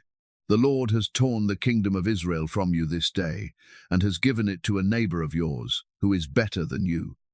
A piece of torn robe? Remember it. Fabric is going to carry this story again, more than once, and when it does, you will feel this night behind it. Samuel turned and went his way, and Samuel did not go to see Saul again. Their relationship as prophet and king had reached its end. But Samuel grieved over Saul. Grieved. The old man mourned him like a death, because in every way that mattered to Samuel, it was won. And the chapter closes on the sentence that opens every door ahead of us. The Lord regretted that he had made Saul king over Israel. The first string of our night has broken, and its sound is still fading in the dark. But do not let the sadness be the last thing you hold as this chapter ends. The same evening air that carries the broken note is already carrying something else. A phrase, spoken at Gilgal, still looking for its face. A man after God's own heart. Tomorrow, the search ends at a farmhouse in Bethlehem. There are 8 brothers there. 7 of them will pass before the prophet, and the Lord will pass over all 7. The one he is looking for is out on a hillside somewhere, keeping sheep, knowing nothing. That is often where the story of God is, on the night before everything. Out on some quiet hillside, in no hurry, entirely on schedule. Chapter 8. The Hands That Played the Harp. The Lord let his prophet grieve, and then, gently, he interrupted the grieving. "How long will you mourn over Saul?" the Lord said to Samuel, "since I have rejected him from being king over Israel? Fill your horn with oil and go. I am sending you to Jesse of Bethlehem, for I have provided for myself a king among his sons." I have provided for myself. Hold that phrasing. Saul had come in answer to Israel's demand for a king, chosen by God, yes, but chosen in response to a nation's insistence. David now comes after Saul's rejection, in the quiet of God's own initiative, in a town so small the prophets barely mention it. No elders are gathered at Ramah this time. No one is asking for anything. The Lord is providing, unasked, for himself. Samuel was afraid to go. "If Saul hears of it," he said, "he will kill me." Sit with how much that one sentence tells us. The kingdom has already turned. Anointing a new king while the old one lives is treason, and even the great prophet of Israel now weighs his errands against the king's suspicion. The Lord gave him a quiet cover. Take a heifer, hold a sacrifice at Bethlehem, invite Jesse. What happens at the feast will happen between the lines. So the old man came to Bethlehem, and the elders of the little town came trembling to meet him. "Do you come peaceably?" they asked. "When the most powerful spiritual figure in the nation appears unannounced at your gate, history has taught you the question." "Peaceably," he said. "Consecrate yourselves and come to the sacrifice." And the sons of Jesse began to pass before him. The first was Eliab, the eldest. And Samuel took one look at him and reached the same verdict all Israel had once reached at Mizpah. Surely the Lord's anointed is before him, he thought. We are not told what Eliab looked like, but Samuel had seen a king chosen once before, and something in this man matched the memory. And the Lord said no. And the way he said no is one of the sentences this whole book was written to deliver. Do not look on his appearance or on the height of his stature, because I have rejected him. For the Lord sees not as man sees. Man looks on the outward appearance, but the Lord looks on the heart. The height of his stature, that is not a general phrase. That is the exact measurement by which Saul was admired, head and shoulders above the people. Heaven is retiring an entire way of choosing. Man looks at the outside, and the word underneath means the eyes, what the eyes can reach. The eyes can reach a face, a posture, a first impression. They cannot reach 1 inch further. And the Lord looks on the heart, the inner country where fear and trust and love actually live. The country, every one of us walks alone and unseen. This verse is either terrifying or it is the best news in the world, and which one it is depends on what a person wants most, to be impressive or to be known. So Eliab passed by. Then Abinadab passed by. Then Shammah. Then 4 more, 7 sons in all, and 7 times the answer was the same. The Lord has not chosen these. And Samuel stood in the strangest position of his long life. The word of God had sent him to this exact house, and the house appeared to be empty of kings. So he asked the question that unlocked everything. Are all your sons here? There remains yet the youngest, Jesse said, and behold, he is keeping the sheep. The youngest. The Hebrew word can carry both senses at once, youngest and smallest. Nobody had thought to summon him. The sacrifice was consecrated, the feast was standing by, the prophet of Israel was in the house, and one member of the family was considered so unlikely to matter that he was left on the hillside with the animals. Not hidden from malice, just overlooked. There are people listening to me tonight who know how that feels, to be the one the family forgot to call in. And this scene belongs to you. Heaven's response to the overlooked boy was to bring the entire evening to a halt on his behalf. Send and get him, Samuel said, for we will not sit down till he comes here. The feast waited. The prophet waited. The story of Israel waited, standing around a table, while somebody ran up a hill to fetch a shepherd. And he came in. The text, which refused to describe Eliab, allows itself 3 small strokes for this one. He was ruddy, with beautiful eyes, and was handsome. A boy the hillsides had raised. And the Lord said, Arise, anoint him, for this is he. Samuel took the horn of oil and anointed him in the midst of his brothers. No trumpet, no proclamation in the streets. A family gathering, a circle of watching faces, oil running down the hair of the youngest. What the 7 older brothers thought as they watched, the book does not say. It only says the thing that mattered. The Spirit of the Lord rushed upon David from that day forward. There, after 7 chapters of our night, the book finally says the name, David, in Bethlehem, a shepherd, anointed while the pastures were still on his clothes. The man after God's own heart turns out to be a boy, the family left outside, and if you have kept Hannah's song beside you all night, you can hear her key ringing through the whole scene. He raises the poor from the dust, she sang, to make them sit with princes. The dust of a sheep path, the seat of a future prince. Her melody, note for note. And then the book does something that should take your breath. It cuts, in a single verse, from David to Saul, and it shows us the 2 movements of the night crossing. Now the Spirit of the Lord departed from Saul, and a harmful spirit from the Lord tormented him. The text says the harmful spirit was from the Lord. That is what it says, and I will not soften it, and I will not pretend to settle here what careful readers, ancient and modern, have carried as a hard question for centuries. How that language is to be understood, they have weighed reverently, and their weighing continues.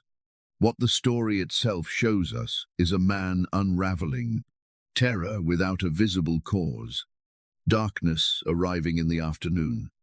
The servants of the court, watching their king change, said it out loud, and their proposed remedy is where every thread of our night finally meets.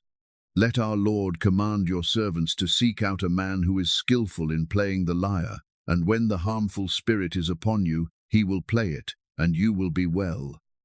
Music. Their hope for the tormented king was music. And one young servant spoke up, and listened to how much he had noticed.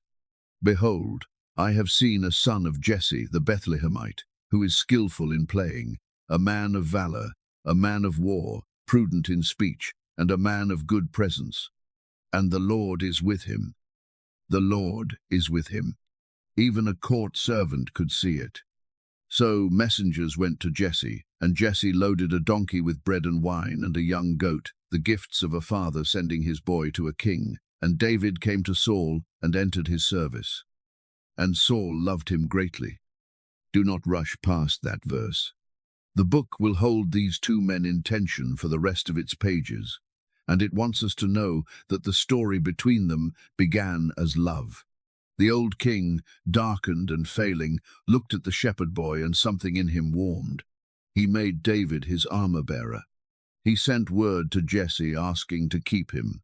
Whatever comes later, and much comes later, it grew in soil that was once genuinely tender. And whenever the harmful spirit was upon Saul, the text says, David took the lyre and played it with his hand. So Saul was refreshed and was well, and the harmful spirit departed from him.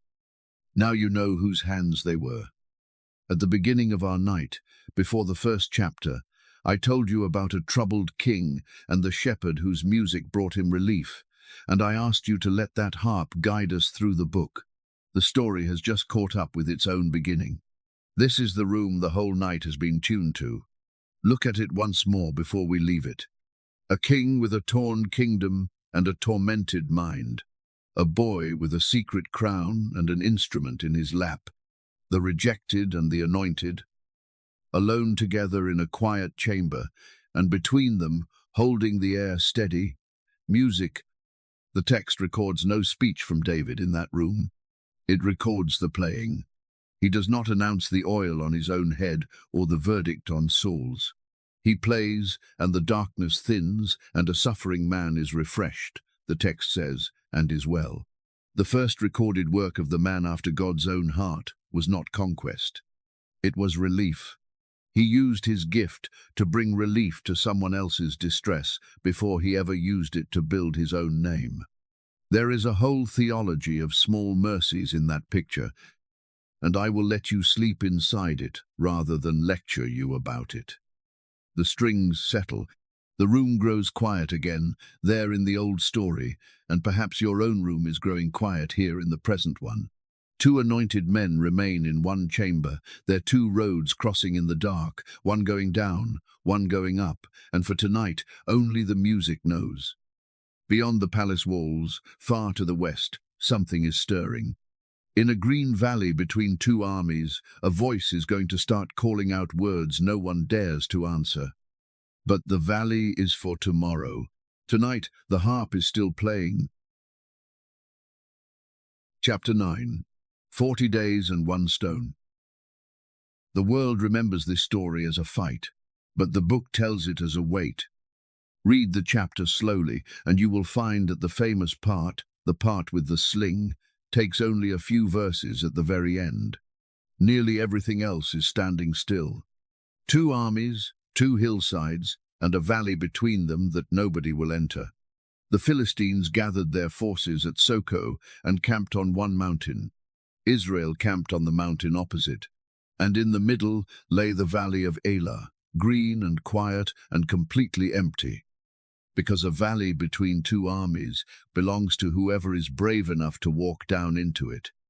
And out of the Philistine camp, every morning, came a man to claim it. The text measures him for us. In the reading most Bibles follow, his height was 6 cubits and a span, which lands at nearly 10 feet tall.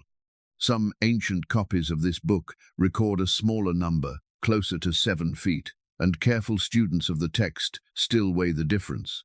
Either way, Goliath towered over every man facing him across that valley. His name was Goliath of Gath, and the book does something unusual. It slows down and inventories his armor, piece by piece. A helmet of bronze, a coat of mail weighing 5,000 shekels of bronze, well over 100 pounds of metal, bronze armor on his legs, a javelin of bronze slung between his shoulders, a spear like a weaver's beam, its iron head alone, the weight of a workman's tools, and a shield-bearer walking before him, because even his defense required staff. Why does Scripture, which describes almost nobody's appearance, spend 6 verses on this man's hardware? Because the armor is the argument. Goliath is what power looks like when it dresses to be seen. He is the outward appearance, weaponized. The eyes can reach every inch of him, and every inch says the same word. Impossibly. And then he spoke, and his speech was more dangerous than his spear. "Why have you come out to draw up for battle?" he called across the valley. "Choose a man for yourselves, and let him come down to me. If he is able to fight with me and kill me, then we will be your servants. But if I prevail against him, then you shall be our servants. I defy the ranks of Israel this day." Single combat, 1 man for the whole army. It was a recognized custom in that age, and it was also, from Goliath, a taunt dressed as an offer, because day after day no one came. And here is the detail the sermons sometimes skip. This did not happen once. For 40 days, the text says, the Philistine came forward and took his stand, morning and evening. 40 days. Morning after morning, evening after evening. The voice returned, and the army remained where it was. The same words rolling up the hillside. The same silence afterward. And nothing in the camp changed except the men themselves. The text says that when Saul and all Israel heard these words, they were dismayed and greatly afraid. Fear on the first morning is instinct. Fear on the 40th morning is a way of life. That is what the 40 days accomplished. The voice in the valley had stopped being an event and become the weather. An entire army organized its whole existence around the unspoken agreement that the thing in the valley could not be faced. And notice who is missing from all of this. Israel's tallest man, the one who stood head and shoulders above every soldier, the one who had been anointed with oil and had once torn apart a siege at sunrise, was there among that fearful army. And he did not go down into the valley. The book never says it out loud. It just lets us feel the empty space where Saul used to be. Now the story leaves the valley and finds a donkey loaded with bread and cheese. Jesse, back in Bethlehem, had 3 sons at the war, his 3 eldest. Jesse wanted news of his sons. So he called his youngest in from the sheep and gave him an errand. "Take this bread to your brothers and these 10 cheeses to their commander, and see if your brothers are well, and bring back word." That is why David walked into this chapter, not summoned by trumpet, sent with groceries. He rose early, left the sheep with a keeper, and reached the camp as the army was going out to the battle line, shouting the war cry. David ran to the ranks, found his brothers, and was standing there talking with them when the voice came up out of the valley. And Goliath spoke the same words as before. The text says, and David heard him. Then David watched something that told him more than the words did. All the men of Israel, when they saw the man, fled from him and were much afraid. And they talked. The soldiers around David buzzed with the sad arithmetic of the camp. "Have you seen this man? Surely he has come up to defy Israel. The king will enrich the man who kills him and give him his daughter and make his father's house free in Israel." The reward had been posted for a long time. Nobody had claimed it. And then David asked his question, and the whole chapter pivots on it. For who is this uncircumcised Philistine that he should defy the armies of the living God? Do you hear what just changed? Every man on that hillside had been measuring the same way. The giant versus us. Height, reach, iron, experience. By that arithmetic, the conclusion was correct, and their fear was rational. David walks in from the sheep pasture, carrying a different equation entirely. The giant versus the living God. He does not dispute the measurements. He disputes what is being measured. The armies belong to the living God, so the defiance lands on the living God. And once the problem is framed that way, the size of the man in the valley becomes the least interesting fact on the field. The difference is not merely that David is braver than the soldiers. He is doing different math. That is what the anointing looked like from the outside in those first days. Not glow, not thunder. Just a boy who could not make himself see the situation the way everyone else saw it. His oldest brother heard him and burned with anger. "Why have you come down?" Eliab said. "With whom have you left those few sheep in the wilderness? I know your presumption and the evil of your heart." There it is, the family verdict, the old household arithmetic, in which David is still the little one with the little flock. The Lord had looked at Eliab's heart and passed him by. Now Eliab looks at David's heart and misreads it completely. Man looks on the outward appearance, even when the man is your brother. David answered like a boy who had absorbed a lifetime of such dismissals. "What have I done now? Was it not but a word?" And he kept asking his question, and the question travelled, as questions do in a camp, until it reached the king. Saul sent for him, and when the shepherd stood before the throne and said, "Let no man's heart fail because of him, your servant will go and fight this Philistine," Saul gave the answer of the visible world. "You are not able. You are but a youth, and he has been a man of war from his youth." And David told the king a story from the pasture. "Your servant used to keep sheep for his father," he said, "and when there came a lion or a bear and took a lamb from the flock, I went after him and struck him and delivered it out of his mouth. Your servant has struck down both lions and bears." And then the sentence where his whole heart stands visible. "The Lord who delivered me from the paw of the lion and from the paw of the bear will deliver me from the hand of this Philistine." The Lord who delivered will deliver. Notice where his confidence lives. Not in the sling. He never mentions the sling. His courage is built entirely out of memory. Somewhere on those long hillsides, with no audience but sheep, David had gathered a private history with God, deliverance by deliverance, and that hidden history was now the only armor he trusted. Looking back from this valley, the pasture reads almost like a school. The lion and the bear had taught David something he now knew how to remember. Saul, to his credit, yielded. "Go," he said, "and the Lord be with you." Then he tried to dress David in his own armor, his helmet, his coat of mail, his sword, the king's armor on the shepherd's body. It is a strange, sad little scene, the old anointed wrapping the new anointed in the very strategy that had failed for 40 days, as if the answer to Goliath were a smaller Goliath. David walked a few steps under all that borrowed bronze and stopped. "I cannot go with these," he said, "for I have not tested them," and he put them off. Then he took his staff in his hand and chose 5 smooth stones from the brook and put them in his shepherd's pouch, and with his sling in his hand he went down into the valley, down into the green space no Israelite had entered to answer Goliath. One boy, walking. The giant came forward with his shield-bearer, and when he finally saw what Israel had sent, he was insulted. "Am I a dog, that you come to me with sticks?" And he cursed David by his gods, and promised his flesh to the birds of the air and the beasts of the field. And David answered him, and this answer is the summit of the chapter, so hear it whole. "You come to me with a sword and with a spear and with a javelin, but I come to you in the name of the Lord of hosts, the God of the armies of Israel, whom you have defied. This day the Lord will deliver you into my hand, that all the earth may know that there is a God in Israel, and that all this assembly may know that the Lord saves not with sword and spear, for the battle is the Lord's, that all the earth may know.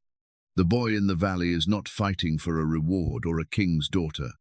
In his own telling, he is answering the question the whole world asks in the dark, whether there is a God in Israel, whether anyone is actually there. And the battle is the Lord's. 6 words that turn all warfare and all fear inside out. What happened next took a moment. The giant moved forward. David ran toward the line to meet him, put his hand in the bag, took out a stone, and slung it. The stone struck the Philistine on the forehead, and he fell face down on the ground. Face down, the text says. The same posture Dagon's statue had taken, twice, on the floor of its own temple before the ark. The book has shown us this before. What exalts itself against the God of Israel ends face down. And David finished it. The text is honest, with the giant's own sword, and the champion of Gath was dead, and I will leave the scene there, for the story's point was never in those details. When the Philistines saw that their champion was dead, they fled, and the men of Israel rose with a shout and pursued. The valley stood empty again, but it was a different kind of empty now. The weather had broken. Here is what I want to leave beside your pillow from this most famous of all chapters. The battle in the valley took a moment. The battle over the valley took 40 days, and it was fought every morning, in the hearts of ordinary men, over a single question. How big is the problem? And compared to what? Somewhere in your life, there may be a voice that comes up the hillside, morning and evening, so regular now that you have organized your days around it. This old story does not promise that your valley ends with one stone. It testifies to something quieter. The measurements you fear are real, and they are not the final measurements. The battle is the Lord's. It always was. The shouting fades down the valley of Elah. A boy stands in the quiet with a sling hanging loose in his hand, and from the ridgeline a king is watching him.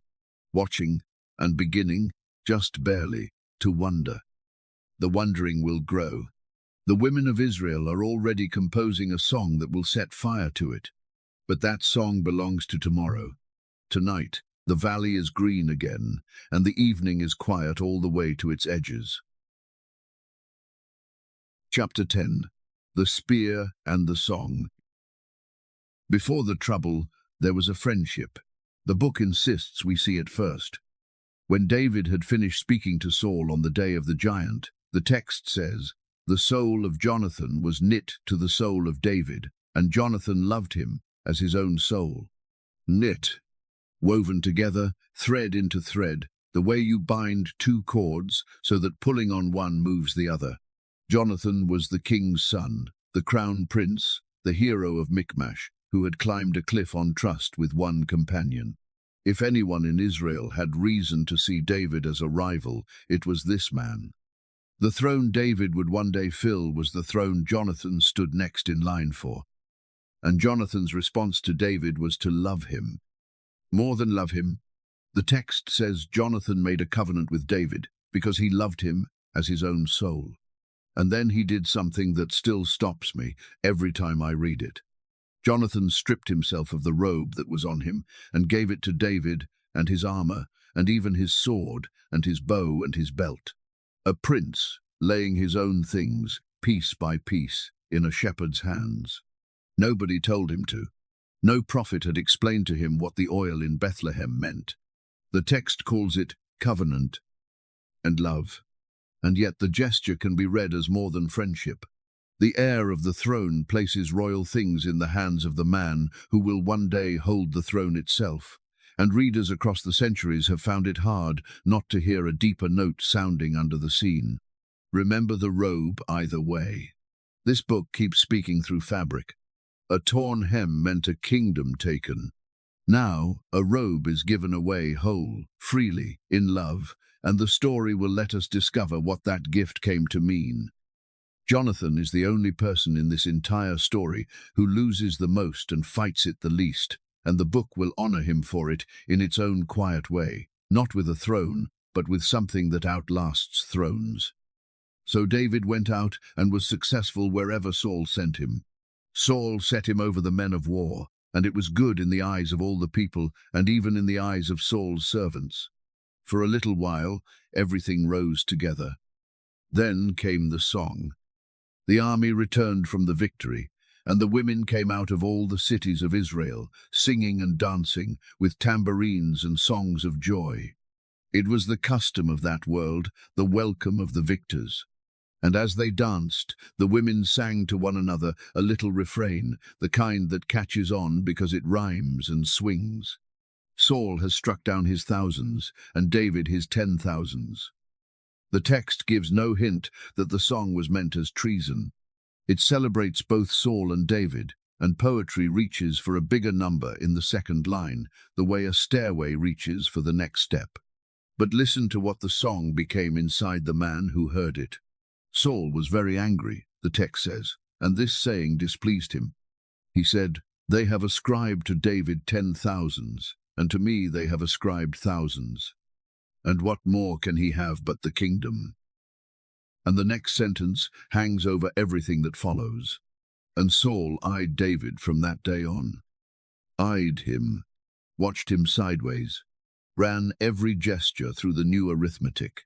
Here is the quiet sorrow of this chapter, and it is a sorrow many souls know from the inside. The song was the same song for everyone who heard it. Only inside Saul did it become poison, because it landed on a wound that was already there, the torn kingdom, the departed spirit, the verdict he carried like a stone under his robes. Envy is like that.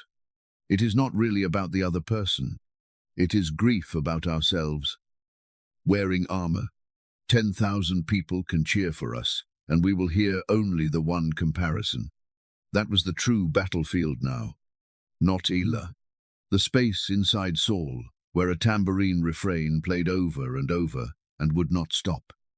And the next day, the harmful spirit rushed upon Saul, and he raved within his house. And David was playing the lyre, as he did day by day. And there was a spear in Saul's hand. And Saul hurled the spear, for he thought, "I will pin David to the wall." But David evaded him twice. Twice, the text says, and it says no more than that. It does not walk us through the moments or tell us what passed between them. It leaves us only the picture, and the picture is terrible enough. The hands that were bringing Saul relief became the hands Saul tried to destroy. The one person in the palace whose gift could reach the king's darkness became the target of the darkness itself. That is the counterpoint of our whole night, drawn in a single frame. The music going up. The spear coming across. Saul was afraid of David, the text says plainly, because the Lord was with him, but had departed from Saul. So the king moved from spears to strategy. He sent David away from court, made him a commander of 1,000, hoping perhaps that distance or battle would finish what the spear had missed. And it all ran backward. David went out and came in before the people, and all Israel and Judah loved him, for he went out and came in before them. Every demotion became a promotion. Every exposure to danger became another victory attached to his name. The Lord was with him, and Saul's own moves kept proving it. Then Saul reached for a subtler weapon, marriage. He offered David his daughter Michal, who loved David, the text tells us. One of the very few times in all of Scripture that we are told a woman's love in so many words. Saul heard of her love and was pleased, and his pleasure is one of the coldest sentences in the book. Let me give her to him, that she may be a snare for him, and that the hand of the Philistines may be against him. He set the bride price at 100 Philistine casualties, thinking to make the wedding itself a death sentence. David paid it double and came home alive, and Saul looked at his new son-in-law, beloved by his daughter, beloved by his son, beloved by the army and the people, and the text closes the trap around the king's heart with terrible simplicity. Saul was even more afraid of David. So Saul was David's enemy continually. His son loved David. His daughter loved David. His people loved David. And Saul was alone in a crowded palace with a spear and a song he could not stop hearing. The spear flew again on another music night, and again David escaped it, and this time he did not stay. He slipped home in the dark. And Saul sent messengers to David's house to watch him, that he might kill him in the morning. Watch the house. Wait for daylight. Take him when he steps out. And inside the house, Michal, the king's own daughter, chose her husband over her father. She said to David, "If you do not escape with your life tonight, tomorrow you will be killed." And she let David down through the window, and he fled and escaped.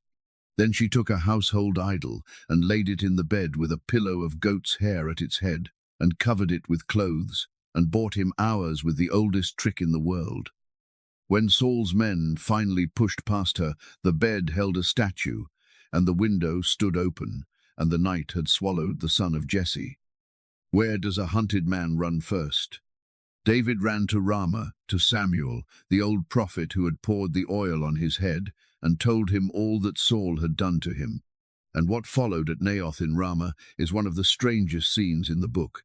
Saul sent messengers to take David, and when they came and saw the company of prophets prophesying, with Samuel standing over them, the Spirit of God came upon the messengers, and they prophesied too. Saul sent a second group. The same thing happened. A third group. The same. Finally the king went himself, and the Spirit of God came upon him also, and he too prophesied before Samuel, and lay down stripped of his garments all that day and night. And the old saying was revived with a new and bitter edge. Is Saul also among the prophets? We heard that question once before, in the bright morning of his calling, when the Spirit first rushed upon him, and the neighbors stared in wonder. Now the same words come back at the far end of everything, and they taste different. The book offers no explanation of what God was doing in that strange episode, and I will not manufacture one. But this much the scene makes plain. Every weapon Saul aimed at David that night was disarmed before it arrived. And the king who came to kill ended the night flat on the ground, powerless, in the presence of the word he had refused. The pursuit of David was never going to run through Samuel. One more meeting remained before David disappeared into the wilderness. David found Jonathan and asked him the question of a hunted man. What have I done? What is my guilt? And Jonathan, who could not yet believe his father meant murder, devised the signal of the arrows in the field and went home to the feast table to learn the truth. At that table, when Jonathan defended his friend, Saul's rage finally said everything out loud. As long as the son of Jesse lives on the earth, neither you nor your kingdom shall be established. And when Jonathan pressed him, why should he be put to death? What has he done? Saul hurled his spear at his own son. The spear again, first at the harpist, now at the heir. The weapon of the king's darkness no longer distinguishes between the future it fears and the family it loves. Jonathan rose from the table in fierce anger and ate nothing that day, the text says, for he was grieved for David, because his father had disgraced him. The next morning, in the open field, the arrows were shot, the signal was given, and then the two friends abandoned the code entirely and met face to face, because some partings cannot be handled by signals. David fell on his face and bowed 3 times. And they kissed one another and wept with one another, David weeping the most. 2 young men in a field at dawn, one the heir of the kingdom, one its future, crying together over the ruin between them that neither of them had made. Go in peace. Jonathan said at last, because we have sworn both of us in the name of the Lord, saying, the Lord shall be between me and you, and between my offspring and your offspring, forever. Then David rose and departed, and Jonathan went into the city. 1 sentence, and the friendship's daylight is over. The covenant held, though. Hold on to that through everything ahead. Thrones fail in this book, and fathers fail, and spears fly in the safest rooms. The covenant between these two never breaks. And David went out into the night with nothing. No robe now but the one on his back. No wife, no friend, no home, no court. The anointed of the Lord, climbing away from the lights of Gibeah into the dark hills, a fugitive. Long afterward, worshippers reading their psalters would find a psalm carrying an old superscription, a heading that remembers this exact night. When Saul sent men to watch the house in order to kill him, the heading says, The psalm beneath it prays like a man at a window ledge. Deliver me from my enemies, O my God. They return at evening, they growl like dogs and prowl about the city. But I will sing of your strength. I will sing aloud of your steadfast love in the morning. For you have been to me a fortress and a refuge in the day of my distress. They watch at evening. He sings of the morning. That is the whole posture of faith on the run, and we will watch David learn it, cave by cave, in the chapters ahead. The window is open. The city sleeps. Somewhere in the hills a young man is walking into years he cannot see the end of, and the steadfast love he sang about is walking with him, unseen the whole way. It goes with sleepers too. Chapter 11. The Cave Years. Every life has chapters it did not choose. David's began at a village called Nob. He arrived there alone, with no bread and no weapon, which tells you everything about how he left. Nob was a town of priests, and the priest Ahimelech came out trembling to meet him. "Why are you alone?" he asked, "and no one with you?" The great commander, son-in-law of the king, standing in the road like a beggar. It made no sense. And David lied to him. "The king has charged me with a secret matter," he said. "My men are waiting at a certain place." It was a fugitive's lie, the kind fear reaches for, and the book records it without comment and without approval. The priest, believing himself in the presence of royal business, said he had no common bread at hand, only the holy bread of the presence, just taken from before the Lord, and he gave it to David. And when David asked for a weapon, the priest said there was only one in that place. The sword of Goliath the Philistine, wrapped in a cloth behind the ephod. "There is none but that here," said the priest. And David said, "There is none like it. Give it to me." So the shepherd walked out of Nob, carrying the giant's own sword, fed on the bread of the sanctuary. And in the doorway of that scene, the text places one quiet, chilling detail. A certain man was there that day, detained before the Lord. His name was Doeg the Edomite, the chief of Saul's herdsmen. The text says nothing more about him in that moment. It simply makes sure we know he was there. Hold that name. It will return, and when it does, I will not hide from you what it costs. David fled on, and his flight now took the strangest turn of his whole life. He ran to Gath. Gath, of all the cities on earth, the hometown of Goliath, carrying Goliath's sword. Perhaps he reasoned that the last place Saul could reach him was inside Philistine walls. But the servants of Achish, the king of Gath, recognized him at once. "Is not this David, the king of the land? Did they not sing to one another of him in dances? Saul has struck down his thousands, and David his 10,000s. The song again. Even here, in enemy country, the tambourine refrain had arrived ahead of him. The words that made a king hate him now made an enemy fear him, and David, the text says, took these words to heart and was much afraid of Achish, the king of Gath. Afraid in a way we have never seen him. The boy of Elah, who did different math in front of a giant, stood in Gath with his equations gone. And what he did next is one of the most humbling scenes in Scripture. He reached for a desperate disguise. He changed his behavior before them and pretended to be insane in their hands, and made marks on the doors of the gate and let his spittle run down his beard. The anointed of the Lord, drooling in a gateway, scratching at doors.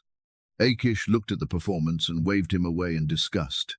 "Do I lack madmen," he said, "that you have brought this fellow to behave as a madman in my presence?" And David escaped from Gath with his life and nothing else. Not even his dignity. But someone told the story. Generations of worshippers, opening their psalters, would find a psalm bearing an old heading that remembers this episode. Of David, the heading says, when he changed his behavior before Abimelech, so that he drove him out, and he went away. And here the careful listener will notice something. The heading names Abimelech. The book of Samuel names Achish. Various explanations have been proposed across the centuries, including the possibility that Abimelech served as a royal title among the Philistines rather than a personal name. We cannot know with certainty, and the two names simply stand in the record, side by side. What matters more is what the psalm does with the memory. Because the psalm, attached to the most humiliating day of David's life, contains some of the most beloved lines he ever sang. I sought the Lord, and he answered me, and delivered me from all my fears. This poor man cried, and the Lord heard him. Taste and see that the Lord is good. The Lord is near to the broken-hearted, and saves the crushed in spirit. Near to the broken-hearted. Tradition placed that sentence on the far side of the gates of Gath, in the mouth of a man wiping spittle from his beard. Whether the heading preserves history or memory, the placement itself is a sermon. The nearness of God, in this book's experience, is not found at the top of our performances. It is found at the bottom, where the act collapsed, where the fear won for a day, where the crushed in spirit sit. If tonight finds you anywhere near that bottom, this psalm was filed under your address. From Gath, David went to ground. He escaped, the text says, to the cave of Adullam. A cave. Say the word slowly, and let it be what it is. Cool, dark air. Stone overhead. The smell of earth.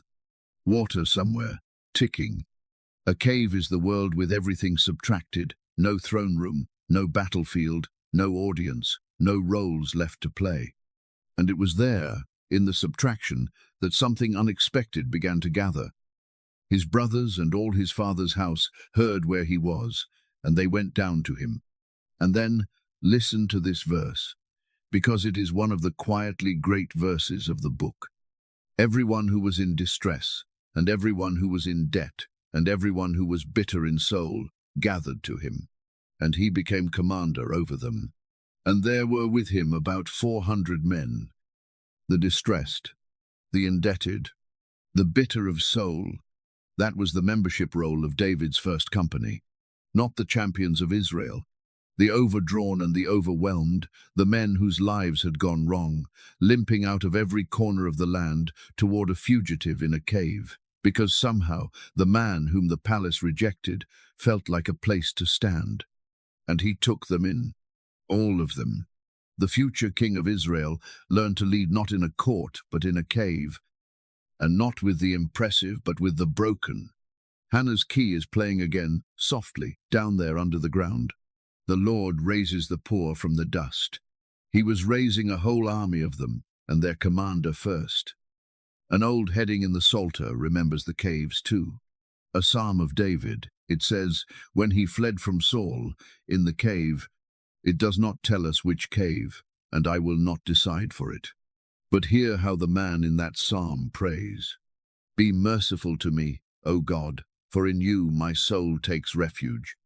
In the shadow of your wings I will take refuge, till the storms of destruction pass by. And then, rising out of the stone dark, this, my heart is steadfast, O God, my heart is steadfast. I will sing and make melody. Awake, my glory. Awake, O harp and lyre. I will awake the dawn. I will awake the dawn. Most of us wait for the morning to wake us. The singer in the cave reverses it. He decides that the music starts before the light does, that praise can go first, into the dark, ahead of every visible reason. The harp that once quieted a king's palace is learning a deeper work in the wilderness, the work of steadying the harpist himself. The hunted man is becoming the singing man. Some of the songs that have carried the most people through the most nights came down to us, tradition says, from holes in the ground. But I promised you honesty about the cost of these years, and the cost now arrives, and it is the darkest passage of our entire night. I will walk you through it truthfully, and not one step further than the text requires. Saul learned that David had been seen at Nob, and Dog the Edomite, the man in the doorway, told the king what he had witnessed, the bread, the sword, the priest's help. Saul summoned Ahimelech and all the priests of Nob and accused them of conspiracy. The priest's defense was the plain truth, that he had known nothing of any quarrel, that David was the king's own son-in-law and had seemed on the king's own business. It did not matter. The king commanded his guard to kill the priests of the Lord, and here the book records a moment of astonishing courage. The servants of the king would not put out their hand to strike the priests of the Lord.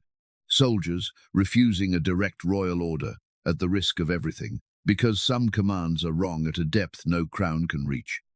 So Saul turned to the man who had no such depth. Doeg the Edomite struck down that day 85 persons who wore the linen ephod, and Nob, the city of the priests, was put to the sword. I will not paint the scene beyond what I have said. The text itself is spare, as if the writer's hand grew heavy. But the book does not let us look away from what it means. The king who could not bring himself to fully carry out judgment on Amalek, who spared the best of the flocks and the enemy king, found the fullness of his ruthlessness at last, and spent it on the priests of his own God. The sword that hesitated before God's enemies fell without hesitation on God's servants. That is what the long corrosion had come to. Envy, fed for years, does not stay aimed at its first target. It grows until it can strike anything. One man escaped the ruin of Nob. Abiathar, a son of Ahimelech, fled with the priestly ephod in his arms and ran to David in the wilderness and told him everything. And David's answer is the sound of a man taking a weight onto his own back forever. I have occasioned the death of all the persons of your father's house, he said. I knew that day, when Doeg was there, that he would surely tell Saul, stay with me. Do not be afraid, for he who seeks my life seeks your life. With me you shall be in safe keeping. I have occasioned it. David's lie had not ordered the massacre. Saul did. And yet David refuses the comfort of that distinction. He looks at the chain of events, finds his own link in it, and names it without flinching. Here is the difference our whole night has been listening for. Both men fail in this book, and both men say the words, I have sinned. But here, David does something Saul struggled to do. He lets the truth remain about him without immediately managing how it looks. No honor me before the elders. Just, this is partly mine, come under my roof. A heart after God's own heart is not a heart that never fails. It is a heart that has stopped negotiating with the truth about itself. The wilderness years ground on. David and his men moved from stronghold to stronghold, saving a town called Keilah from Philistine raiders, and slipping away again when its citizens would have handed him over, living in the hill country of Ziph, hunted, the text says, every day, though God did not give him into Saul's hand. And into that wilderness, one day, came a visitor, Jonathan. The text gives the scene one verse, and the verse deserves to be famous. Jonathan, Saul's son, rose and went to David at Horesh, and strengthened his hand in God. Think of what the journey cost him, the king's own son, slipping away to find the man his father was hunting. And think of what he came to do. Not to warn David, though he did. Not to bring supplies. The text names his errand precisely. He strengthened his hand in God. Do not fear, Jonathan told him, for the hand of Saul my father shall not find you. You shall be king over Israel, and I shall be next to you. Saul my father also knows this. You shall be king, and I shall be next to you. The heir of the kingdom, sitting in a forest with the fugitive, planning his own demotion. And the two of them made a covenant before the Lord, and Jonathan went home to his house, and David stayed in the wilderness. It is the last meeting between them that the book records. The book does not announce that. It just lets Jonathan walk out of the story the way he walked through it, quietly, faithfully, giving strength away. When the worst days come, David will have that afternoon at Horesh to stand on. Sometimes, the most important thing a friend ever does for us is invisible at the time. A visit, a sentence, a hand strengthened in God for a road the friend will not walk beside us. And then, At last, the cave of caves. The scene this whole chapter has been descending toward. Saul came hunting with 3,000 chosen men, combing the wild goat country of Engedi, the canyons above the Dead Sea where springs fall through the rocks. And needing privacy, as every human does, the king stepped into the mouth of a certain cave. David and his men were sitting in the innermost parts of that same cave. Feel the scene from the darkness, looking out. The silhouette of the king in the bright mouth of the cave, unaware. And in the blackness behind him, hidden, the man he has hunted for years, surrounded by fighters who have every reason on earth to end this. The whispers begin at David's ear. Here is the day the Lord promised you, your enemy, given into your hand. Do to him as it shall seem good to you. And David rose and crept forward through the dark, with a blade, and cut off a corner of Saul's robe. Fabric, one more time. The torn hem of Samuel meant a kingdom taken by God. The robe of Jonathan was given whole in love. And now, a corner cut in the dark, the proof of a killing that did not happen, mercy measured out in cloth. Yet even that little cutting was too much for David's conscience. The text says his heart struck him afterward, as though even the garment of the anointed had become, under his blade, a kind of holy ground. And he restrained his men with hard words, and did not permit them to touch Saul. The Lord forbid that I should put out my hand against my king, the anointed of the Lord. Saul rose, knowing nothing, and walked out into the sunlight. And David did the bravest thing in this whole book. He followed him out into the open with Saul's army nearby, and called after him, "My lord, the king." And when Saul turned, David bowed to the earth, held up the corner of cloth, and let it speak. "See the corner of your robe in my hand. I cut it and did not kill you. There is no wrong in my hands, though you hunt my life to take it. May the Lord judge between me and you, but my hand shall not be against you." And Saul lifted up his voice and wept. "Is this your voice, my son David? You are more righteous than I, for you have repaid me good, whereas I have repaid you evil." And then, through the tears, the sentence he had never once said in daylight, "I know that you shall surely be king." He knew. At last he said it aloud. And for one strange moment on a canyon floor, with a piece of a robe between them, the two anointed men of Israel stood in the whole truth, and it sounded like weeping, and it sounded almost like peace. Saul went home.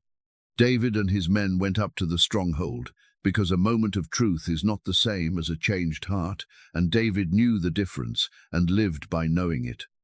Let the canyon hold the last picture of this long chapter. A cave that could have been a grave and became a mercy. If these years say anything to the people who walk through their own cave seasons, it is this.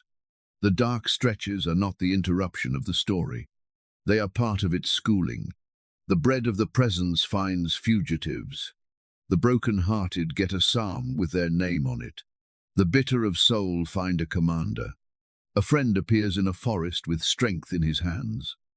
And the deepest cave in the wilderness turns out to have two exits, one into vengeance, one into mercy, and the whole future waits to see which one a heart will choose. David chose in the dark, where his own men would have praised the other choice. That is where most real choosing happens, in rooms where the wrong thing would be applauded. Above the canyons, the stars are keeping their courses over a sleeping army, and a spared king, and a singer who taught his harp to wake the dawn. Nothing is required of you under those same stars. The song has already gone ahead into the dark, and it knows the way. Chapter 12. The Woman Who Stopped a Massacre. This chapter begins with a funeral. The book gives it one verse, and the verse holds a whole era.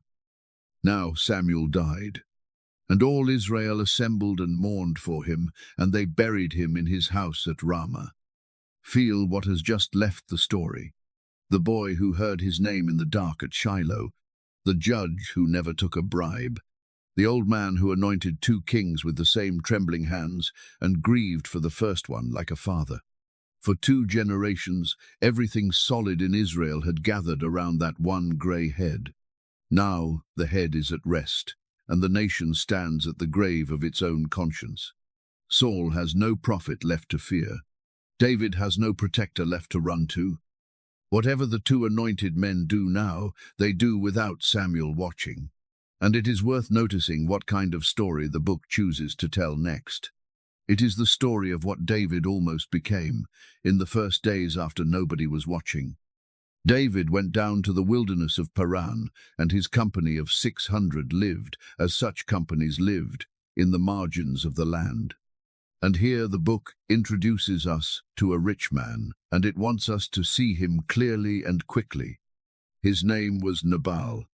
In Hebrew, the name sounds like the word for fool, and before this chapter is done, Abigail herself will turn that name into a bitter pun. He had 3,000 sheep and 1,000 goats in Carmel, and a wife named Abigail. And the book sets the two of them side by side in one sentence, like day and night. The woman was discerning and beautiful, but the man was harsh and badly behaved. Now, in the economy of that wild country, David's men had been something valuable to Nabal all season. They had camped near his shepherds in the open ranges, and where David's company camped, raiders did not come. Nabal's own shepherd will say it plainly before this story ends. The men were very good to us, and we suffered no harm. They were a wall to us, both by night and by day. All the while we were keeping the sheep. A wall by night and by day. 600 armed men who took nothing and protected everything, all season long. Then came the shearing, the harvest festival of shepherd country, the season of plenty, when generosity was the custom of the whole land. And David sent 10 young men to Nabal, with a greeting so courteous it almost bows on the page. Peace be to you, and peace to your house, and peace to all that you have. Please give whatever you have at hand to your servants and to your son David. And Nabal answered, and every word out of his mouth is a small insult with a knife in it. Who is David? Who is the son of Jesse? There are many servants these days who are breaking away from their masters. Shall I take my bread and my water and my meat that I have killed for my shearers and give it to men who come from I do not know where? Who is David? The whole country knew the name. The women sang it in the streets. His words sound less like ignorance than contempt, the practiced contempt of a rich man reducing a famous fugitive to a runaway servant, a nobody fleeing his master. My bread, my water, my meat, my shearers. Possessive after possessive, the rich man piling up the word mine, standing on land that had been safe all year because of other men's swords. The 10 young men carried every word back, and David said, every man strap on his sword. Here is the moment I asked you to watch for. 400 men set out behind David, and as they went, David talked himself into the dark. Surely in vain I have guarded all that this fellow has, he said, so that nothing was missed. He has returned me evil for good. God do so to the enemies of David, and more also, if by morning I leave so much as one male of all who belong to him. Hear it clearly, because the book means us to hear it. This is a massacre vow. Every male of Nabal's house by morning, the innocent with the guilty, shepherds and servants and boys. The danger this time was not Saul's spear or a Philistine army. The trigger was an insult, and a season of protection repaid with contempt, at a time of shearing when feasting and generosity were expected. The grievance was real, and the vow was monstrous beyond all proportion to it. The man who would not touch Saul in the cave, who spared the king hunting his life, is now riding through the dusk to slaughter a household. In the cave, with everything at stake, David heard the voice of restraint. On this road, he cannot hear anything at all. That is how the sword tempts the best of men, not only through their fears, through their wounded pride. The future king of Israel is one ride away from becoming a warlord, and Samuel is dead, and nobody is coming to stop him. Except that somebody was already moving. A young shepherd had run to Abigail with the whole story, the insult, the danger, the wall by night and day. And the text gives us a verse of pure motion. Then Abigail made haste. She took 200 loaves, and 2 skins of wine, and 5 sheep already prepared, and parched grain, and raisins, and fig cakes, and laid them on donkeys, and went down under cover of the mountain to meet 400 armed men on the road. She did not tell her husband. Some households are saved by the member who stops asking permission from the folly in charge. And when she saw David, she fell before him and gave one of the wisest speeches in all of Scripture. I want you to hear its heart, because every move of it is wisdom working through diplomacy. On me alone, my lord, be the guilt, she began, taking onto herself, first thing, a blame that was never hers, because a proud man's anger must be handed something before it can let go. Let not my lord regard this worthless fellow, Nabal, she said, for as his name is, so is he. There it is, the pun the whole country could hear. Nabal, the fool, being exactly what his name always said. Then the gifts, presented not as tribute to a warlord, but as provision for the young men who follow my lord. And then she lifts the whole scene up into the light, and speaks to the man David is supposed to be. The Lord has restrained you from blood guilt, she says, as if it were already true, gently making it true by saying it. My Lord is fighting the battles of the Lord, and evil shall not be found in you so long as you live. And then the sentence that outlives the whole chapter. If men rise up to pursue you and to seek your life, the life of my Lord shall be bound in the bundle of the living in the care of the Lord your God. And the lives of your enemies he shall sling out as from the hollow of a sling. Bound in the bundle of the living. In that world, a traveller wrapped his precious things in a cloth bundle and tied it close to his body, so that nothing could fall out on the road. Your life, she tells the hunted man, is wrapped and tied and carried against the heart of God. Nothing on this road can shake it loose. And notice the image she chose for the enemies. Slung out, as from the hollow of a sling. She is speaking to the man of Elah. Whether she chose the word knowingly, the book does not say, but it lands like a hand on the shoulder. You did not become yourself with a sword. The whole speech whispers it. Do not lose yourself with one tonight. And David heard her. That is his greatness in this chapter, the only greatness left available to him. Blessed be the Lord, the God of Israel, who sent you this day to meet me, he said. Blessed be your discretion, and blessed be you, who have kept me this day from blood guilt and from working salvation with my own hand. Unless you had hurried, truly by morning there had not been left to Nabal so much as one male. He says it out loud. He names what he almost did, without softening it. And he turns his 400 men around. You are perhaps wondering about Nabal. The book finishes with him briefly, and without David's hand anywhere near it. Abigail came home to find her husband holding a feast like the feast of a king, drunk past reach, so she told him nothing until morning. And in the morning, when the wine had gone out of him, and she told him everything, his heart died within him, and he became as a stone. About 10 days later, the Lord struck Nabal, and he died. When David heard, he blessed the Lord who had judged the insult without him, and who had kept back his servant from evil. And in time he sent for Abigail, and she became his wife. The woman who saved him from himself joined her life to his. The book also notes, quietly and honestly, that David took another wife as well in those days, and that Michal, his first wife, had been given by Saul to another man. The threads of this man's household are already tangling, and the book does not untangle them or excuse them. It simply records, the way it always does, and lets the future arrive in its own time. One more scene closes the chapter, and it rhymes with the cave on purpose. Saul came hunting again, 3,000 men again, sleeping in camp, with his spear stuck in the ground at his head. And David came down into the sleeping camp by night with one companion, and stood over the king a second time, and a second time refused him. The Lord forbid that I should put out my hand against the Lord's anointed. They took the spear and the water jar from beside the king's head and climbed the far hill.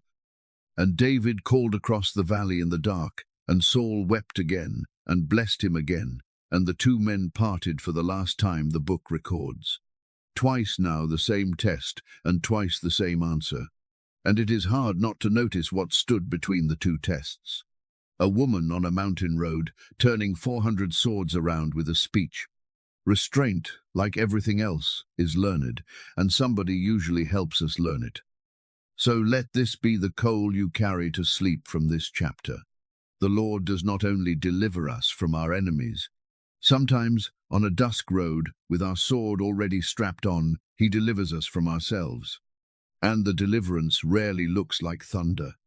It usually looks like a voice, a wise friend, a hurrying stranger, somebody's word arriving in time, standing between us and the person we would have been by morning. Perhaps you can remember a voice like that in your own story, a word that stopped you at the edge of something you would have regretted. Hold that memory gently tonight, bound in the bundle of the living, wrapped, tied and carried. That is where this old book says a trusting life rides, close against a heart that does not sleep. The donkeys are unloaded now. The fool's feast is over. The road home runs quiet under the first stars, and nothing more is asked of anyone tonight. Chapter 13. The night at Endor, the morning on Gilboa. The last stretch of this story runs through country. The book does not pretend is simple. So neither will I. David, worn down by years of running, said in his heart, I shall now perish one day by the hand of Saul. There is nothing better for me than to escape to the land of the Philistines. Hear how tired that sentence is. The man who sang of refuge under the wings of God now reasons like a man whose hope has thinned to survival.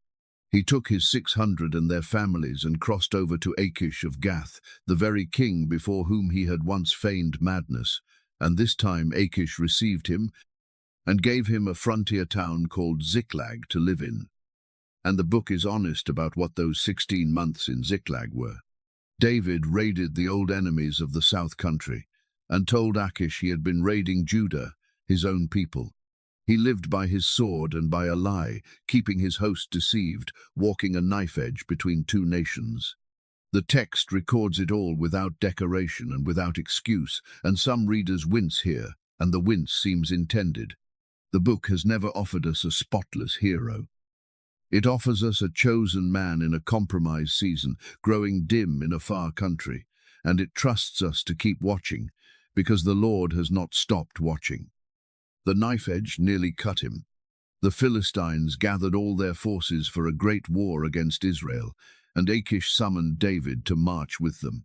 Against Saul, against Jonathan, against Israel itself. David gave an answer so ambiguous it could mean anything, and the book lets us hold our breath. And then deliverance arrived, wearing the strangest possible clothes. The other Philistine lords refused him. Is this not David, they said, of whom they sing in dances? He will turn against us in the battle. Send him back. The old song, the tambourine refrain that had cost David everything, now saved him from the unthinkable. He was dismissed from a war he should never have been near, and he walked back south, spared by his enemies from fighting his friends. Grace does not always come labeled. Sometimes it comes as a door slammed by pagan lords, and only later do you see whose hand was on it. And when David reached Ziklag, he found smoke. The Amalekites had raided in his absence and burned the town and carried off every wife and son and daughter, his own family among them. And the people spoke of stoning him, and David was in the tightest place of his life. And then comes one of my favorite sentences in this whole book. But David strengthened himself in the Lord his God. After the palace and the caves and the compromises and the ashes, the man reached the bottom, and at the bottom he reached up. Perhaps he remembered a forest called Horesh, and a friend who had once done for him exactly what he now had to do alone. He asked for the ephod, and inquired of the Lord, "Shall I pursue?" And the Lord answered him, as he had not stopped answering, "Pursue, for you shall surely overtake, and shall surely rescue." And he did. Every family was recovered, nothing missing, small or great. And on the way back from that rescue, the book pauses for a small scene that it clearly treasures. 200 of David's 600 men had been too exhausted to cross the brook Besor and had stayed behind with the baggage. When the 400 returned victorious with the flocks and the spoil, some of the harder men among them said, "These 200 did not go with us. Give them their wives and children and nothing else." And David refused, and his refusal became a law in Israel. "You shall not do so, my brothers, with what the Lord has given us. For as his share is who goes down into the battle, so shall his share be who stays by the baggage. They shall share alike. The ones who stayed by the baggage share alike. Hold that little ruling close, because it may be the gentlest law in this whole book, and it was written for tired people. Not everyone crosses every brook. Some seasons the strength simply is not there, and staying behind with the baggage is all a person can do. David, who had been overlooked on a hillside once himself, looked at his 200 spent men and declared their share equal, because the victory had never been earned by anyone's strength in the first place. It was given. If you are in a staying by the baggage season of your own life, this old ruling was written with people like you in mind. The far country season was ending. The dimmed man was finding his light again, just as the story turned toward its darkest night. Because north of him, on the slopes facing the Philistine host, stood Saul. And for Saul, no answer came at all. The text lays out the king's final desolation in one terrible verse. When Saul inquired of the Lord did not answer him, not by dreams, nor by Urim, nor by prophets. Count the closed doors, dreams, silent. The sacred lots, silent. The prophets, silent, and Samuel in his grave at Ramah. Every channel by which heaven had ever spoken to Saul returned nothing, and the silence did not arrive without a history. The story has shown us the years behind it, the half-listening, the edited commands, the performed confessions, the word of God treated as an obstacle to manage. Now, at the end, every familiar channel is silent. And the fear of that silence drove the king to a door he himself had outlawed. Saul had put the mediums and necromancers out of the land in obedience to the ancient law. Now he said to his servants, "Seek out for me a woman who is a medium." They knew of one at a village called Endor.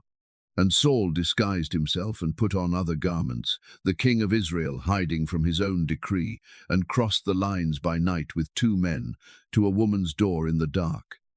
I will tell you plainly what the book tells, and I will not turn it into a ghost story, because the book does not. The woman, frightened, protesting the danger, finally did as she was asked and called for Samuel. And what happened next terrified her. She cried out with a loud voice, for she saw, and what she saw, the text describes in her words. An old man is coming up, and he is wrapped in a robe. And Saul knew it was Samuel. Readers have discussed for many centuries what exactly God permitted in that room, and I will leave their discussions in their keeping, for the text itself moves straight past the mystery to the message, and the message is the point. The voice that came was the voice Saul had been chasing all his life and fleeing all his life, and it had nothing new to say. "Why have you disturbed me?" it asked. "The Lord has done to you as he spoke by me, for you did not obey his voice. The kingdom is torn from your hand and given to your neighbor, to David. And tomorrow you and your sons shall be with me." Tomorrow, the last prophecy Saul ever received, was simply the old prophecy, keeping its appointment. Nothing in that room changed anything. That is the deep sadness of Endor, and the reason this scene belongs to Saul's tragedy and not to the occult. It reads less like repentance than like desperation for a different answer. One more edit, one last, softer word. And there are no different answers at the bottom of forbidden wells. There is only the truth a man has been running from, wearing the robe it always wore. And Saul fell at once full length on the ground, filled with fear, and there was no strength in him, for he had eaten nothing all day and all night. Now watch what the book chooses to show us last, in the house of the medium of Endor, of all places. The woman came to the broken king lying on her floor, and she spoke to him gently, and she urged him to eat. And when he refused, she and his servants pressed him, and she took her fattened calf and killed it, and kneaded flour, and baked unleavened bread, and set a meal before the king of Israel and his men. And they ate, and rose, and went away that night. A condemned man's supper, cooked by an outlawed woman, in the last house he should ever have entered. It is the strangest kindness in this whole book, and the book lingers on it deliberately, the flour, the kneading, the baking, as if to say, look, even here, even now, even him. Saul's final recorded meal on earth was an act of compassion from someone the kingdom had cast out. The Lord was silent to Saul that night. But I find it hard to believe the calf and the bread were outside his providence. Mercy attends even the judged, all the way to the edge. Then morning came, and the battle went against Israel on the slopes of Gilboa, and the text does not linger. The men of Israel fled and fell. The sons of Saul fell, and among them Jonathan. Let the book's plainness stand for a moment, because no ornament belongs here. Jonathan, who climbed the cliff on trust. Jonathan, who gave away his robe. Jonathan, who walked into a forest to strengthen his friend's hand in God, and went home to stand by his father. He died on Gilboa beside the father he had never abandoned, loyal to the end to both his loves, and the morning took him. And the battle pressed hard on Saul, and the archers found him, and he was badly wounded. And the king asked his armor-bearer for a last service, that his armor-bearer's sword might spare him capture and mockery at the hands of the uncircumcised. But the young man would not, for he feared greatly. And Saul took his own sword and fell upon it, and his armor-bearer, seeing that Saul was dead, fell on his own sword and died as well. I give you the scene as Scripture gives it, in grief, without one detail more. So died Saul, the text says, and his 3 sons, and his armor-bearer, and all his men who stood with him on that same day together. Both of your sons, on a single day. An old prophecy had said of Eli long ago, and the pattern had come round again, the way judgments in this book keep their own calendar. The tallest man in Israel, the one who hid among the baggage, the deliverer of Jabesh Gilead, the king who threw spears at the music that helped him, had fallen. And the string that carried his line of our song fell silent on Gilboa, and does not sound again. He brings low. Hannah sang it in a doorway when none of these people yet mattered to history, and her key has held to the last bar. But her song had a second movement, remember, and the book is not finished with it. The lifting is coming. It simply refuses to celebrate tonight, and in that refusal, as you are about to hear, lies the finest thing this whole story ever taught. One more scene, and then our night is done. Do you remember Jabesh Gilead, the town across the Jordan that Saul saved at sunrise near the beginning of his reign, when his heart was new? They remembered. When the men of Jabesh Gilead heard what the Philistines had done to the fallen, how the bodies of Saul and his sons had been fastened to the wall of Beth-shan in dishonor, all the valiant men arose and walked through the night, all night, across the river, and took the bodies down, and carried them home, and buried the bones under the tamarisk tree in Jabesh, and fasted 7 days. The last verse of 1 Samuel is a town keeping faith with a ruined king because of one good morning long ago. Nothing done in kindness is ever quite lost in this book. The mountain has the death, but the last word belongs to gratitude, walking all night to honor what the king had been at his best. Hold that walk in your mind, those men crossing the river in the dark. And now, come away with me, one last time, to finish our song. The news of Gilboa traveled south and found David at Ziklag. And this is where the book of 1 Samuel lays down its pen, and the next book takes it up, and I will only stand at the border between them and tell you what can be seen from here. David did not celebrate. Understand what the moment offered him. The man who had hunted him for years was gone. The throne stood empty, and the oil had been on David's head since boyhood. Any warlord of that age would have called the mountain of Gilboa good news. And the man after God's own heart tore his clothes, and mourned, and wept, and fasted until evening, for Saul, and for Jonathan his son, and for the house of Israel. And in the opening pages of the next book he would raise a lament over them both, teaching it to Judah so a nation would grieve its broken king instead of dancing on him, a song that gave Saul back his beauty and his valor, and said nothing, nothing at all, of the spears. The hunted man wept for the hunter. That is the final chord of 1 Samuel, sounding just past its last page, and it is the truest measure of everything we have watched tonight. Not the giant, not the throne. This, a heart that had been wronged for years and refused to let the wrong have the final say over its love. And now, before sleep takes the last watch, let me gather the songs of our night into one place, the way a player gathers the strings under his hand for the closing chord. All through this story, we kept finding psalms waiting by the road. Outside the gates of Gath, where a humiliated man learned that the Lord is near to the broken-hearted. In the cave, where a hunted man decided his heart was steadfast and taught his harp to wake the dawn. Outside a watched window in Gilboa, where a fugitive sang of the morning while his enemies prowled the evening. Songs from the caves and the ledges and the worst nights of a life, handed down so that other people in other darkness would have words when their own ran out. And the shepherd who sang them, tradition tells us, left one more song, the quietest of them all, the one the whole world knows. The Lord is my shepherd, it begins. I shall not want. He makes me lie down in green pastures.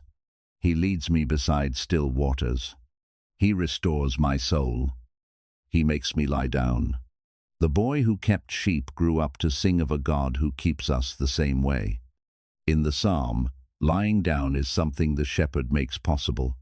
The green pasture, the still water, the restored soul, all of it is provided before the resting ever begins. The sheep rest because the shepherd is there. You are being invited, at the end of this long story, into exactly that posture. Not because the valleys are gone. The psalm itself walks through the valley of the shadow, but because of the company, for thou art with me. So let us pray, in the last light of our night, a shepherd's prayer. Father in heaven, thank you for the long mercy that ran through this whole story and runs through ours. Thank you for hearing the woman who prayed without a sound, and for calling the child by name in the dark, and for looking past every outward appearance to find hearts, even ones as flawed as these, even ones as flawed as ours. Take from your children now the spears we have carried, the songs that have wounded us, the ledgers of every wrong we meant to answer. Guard the people we love who are far from us tonight, and be near to the broken-hearted in every dark house on earth. Make us lie down, as the shepherd sang, in pastures of your choosing, and restore our souls while we rest. Through Jesus Christ, the good shepherd of every sleeper. Amen. This is Night Psalms, where the ancient words find the ones who need them. The story is told now. The armies have gone home from the valley, the caves stand empty in the wilderness, and under a tamarisk tree in Jabesh, old wrongs and old kindnesses sleep in the same ground. Somewhere south of the mountains, a hunted man who kept his heart is rising toward a throne he never seized. And the harp that opened our night is being set down at last, the way an instrument is set down when the listener it was played for has finally drifted off. Softly, strings still humming. You were the listener all along. The music did its work. Sleep now and let the shepherd keep what remains of the dark. Good night.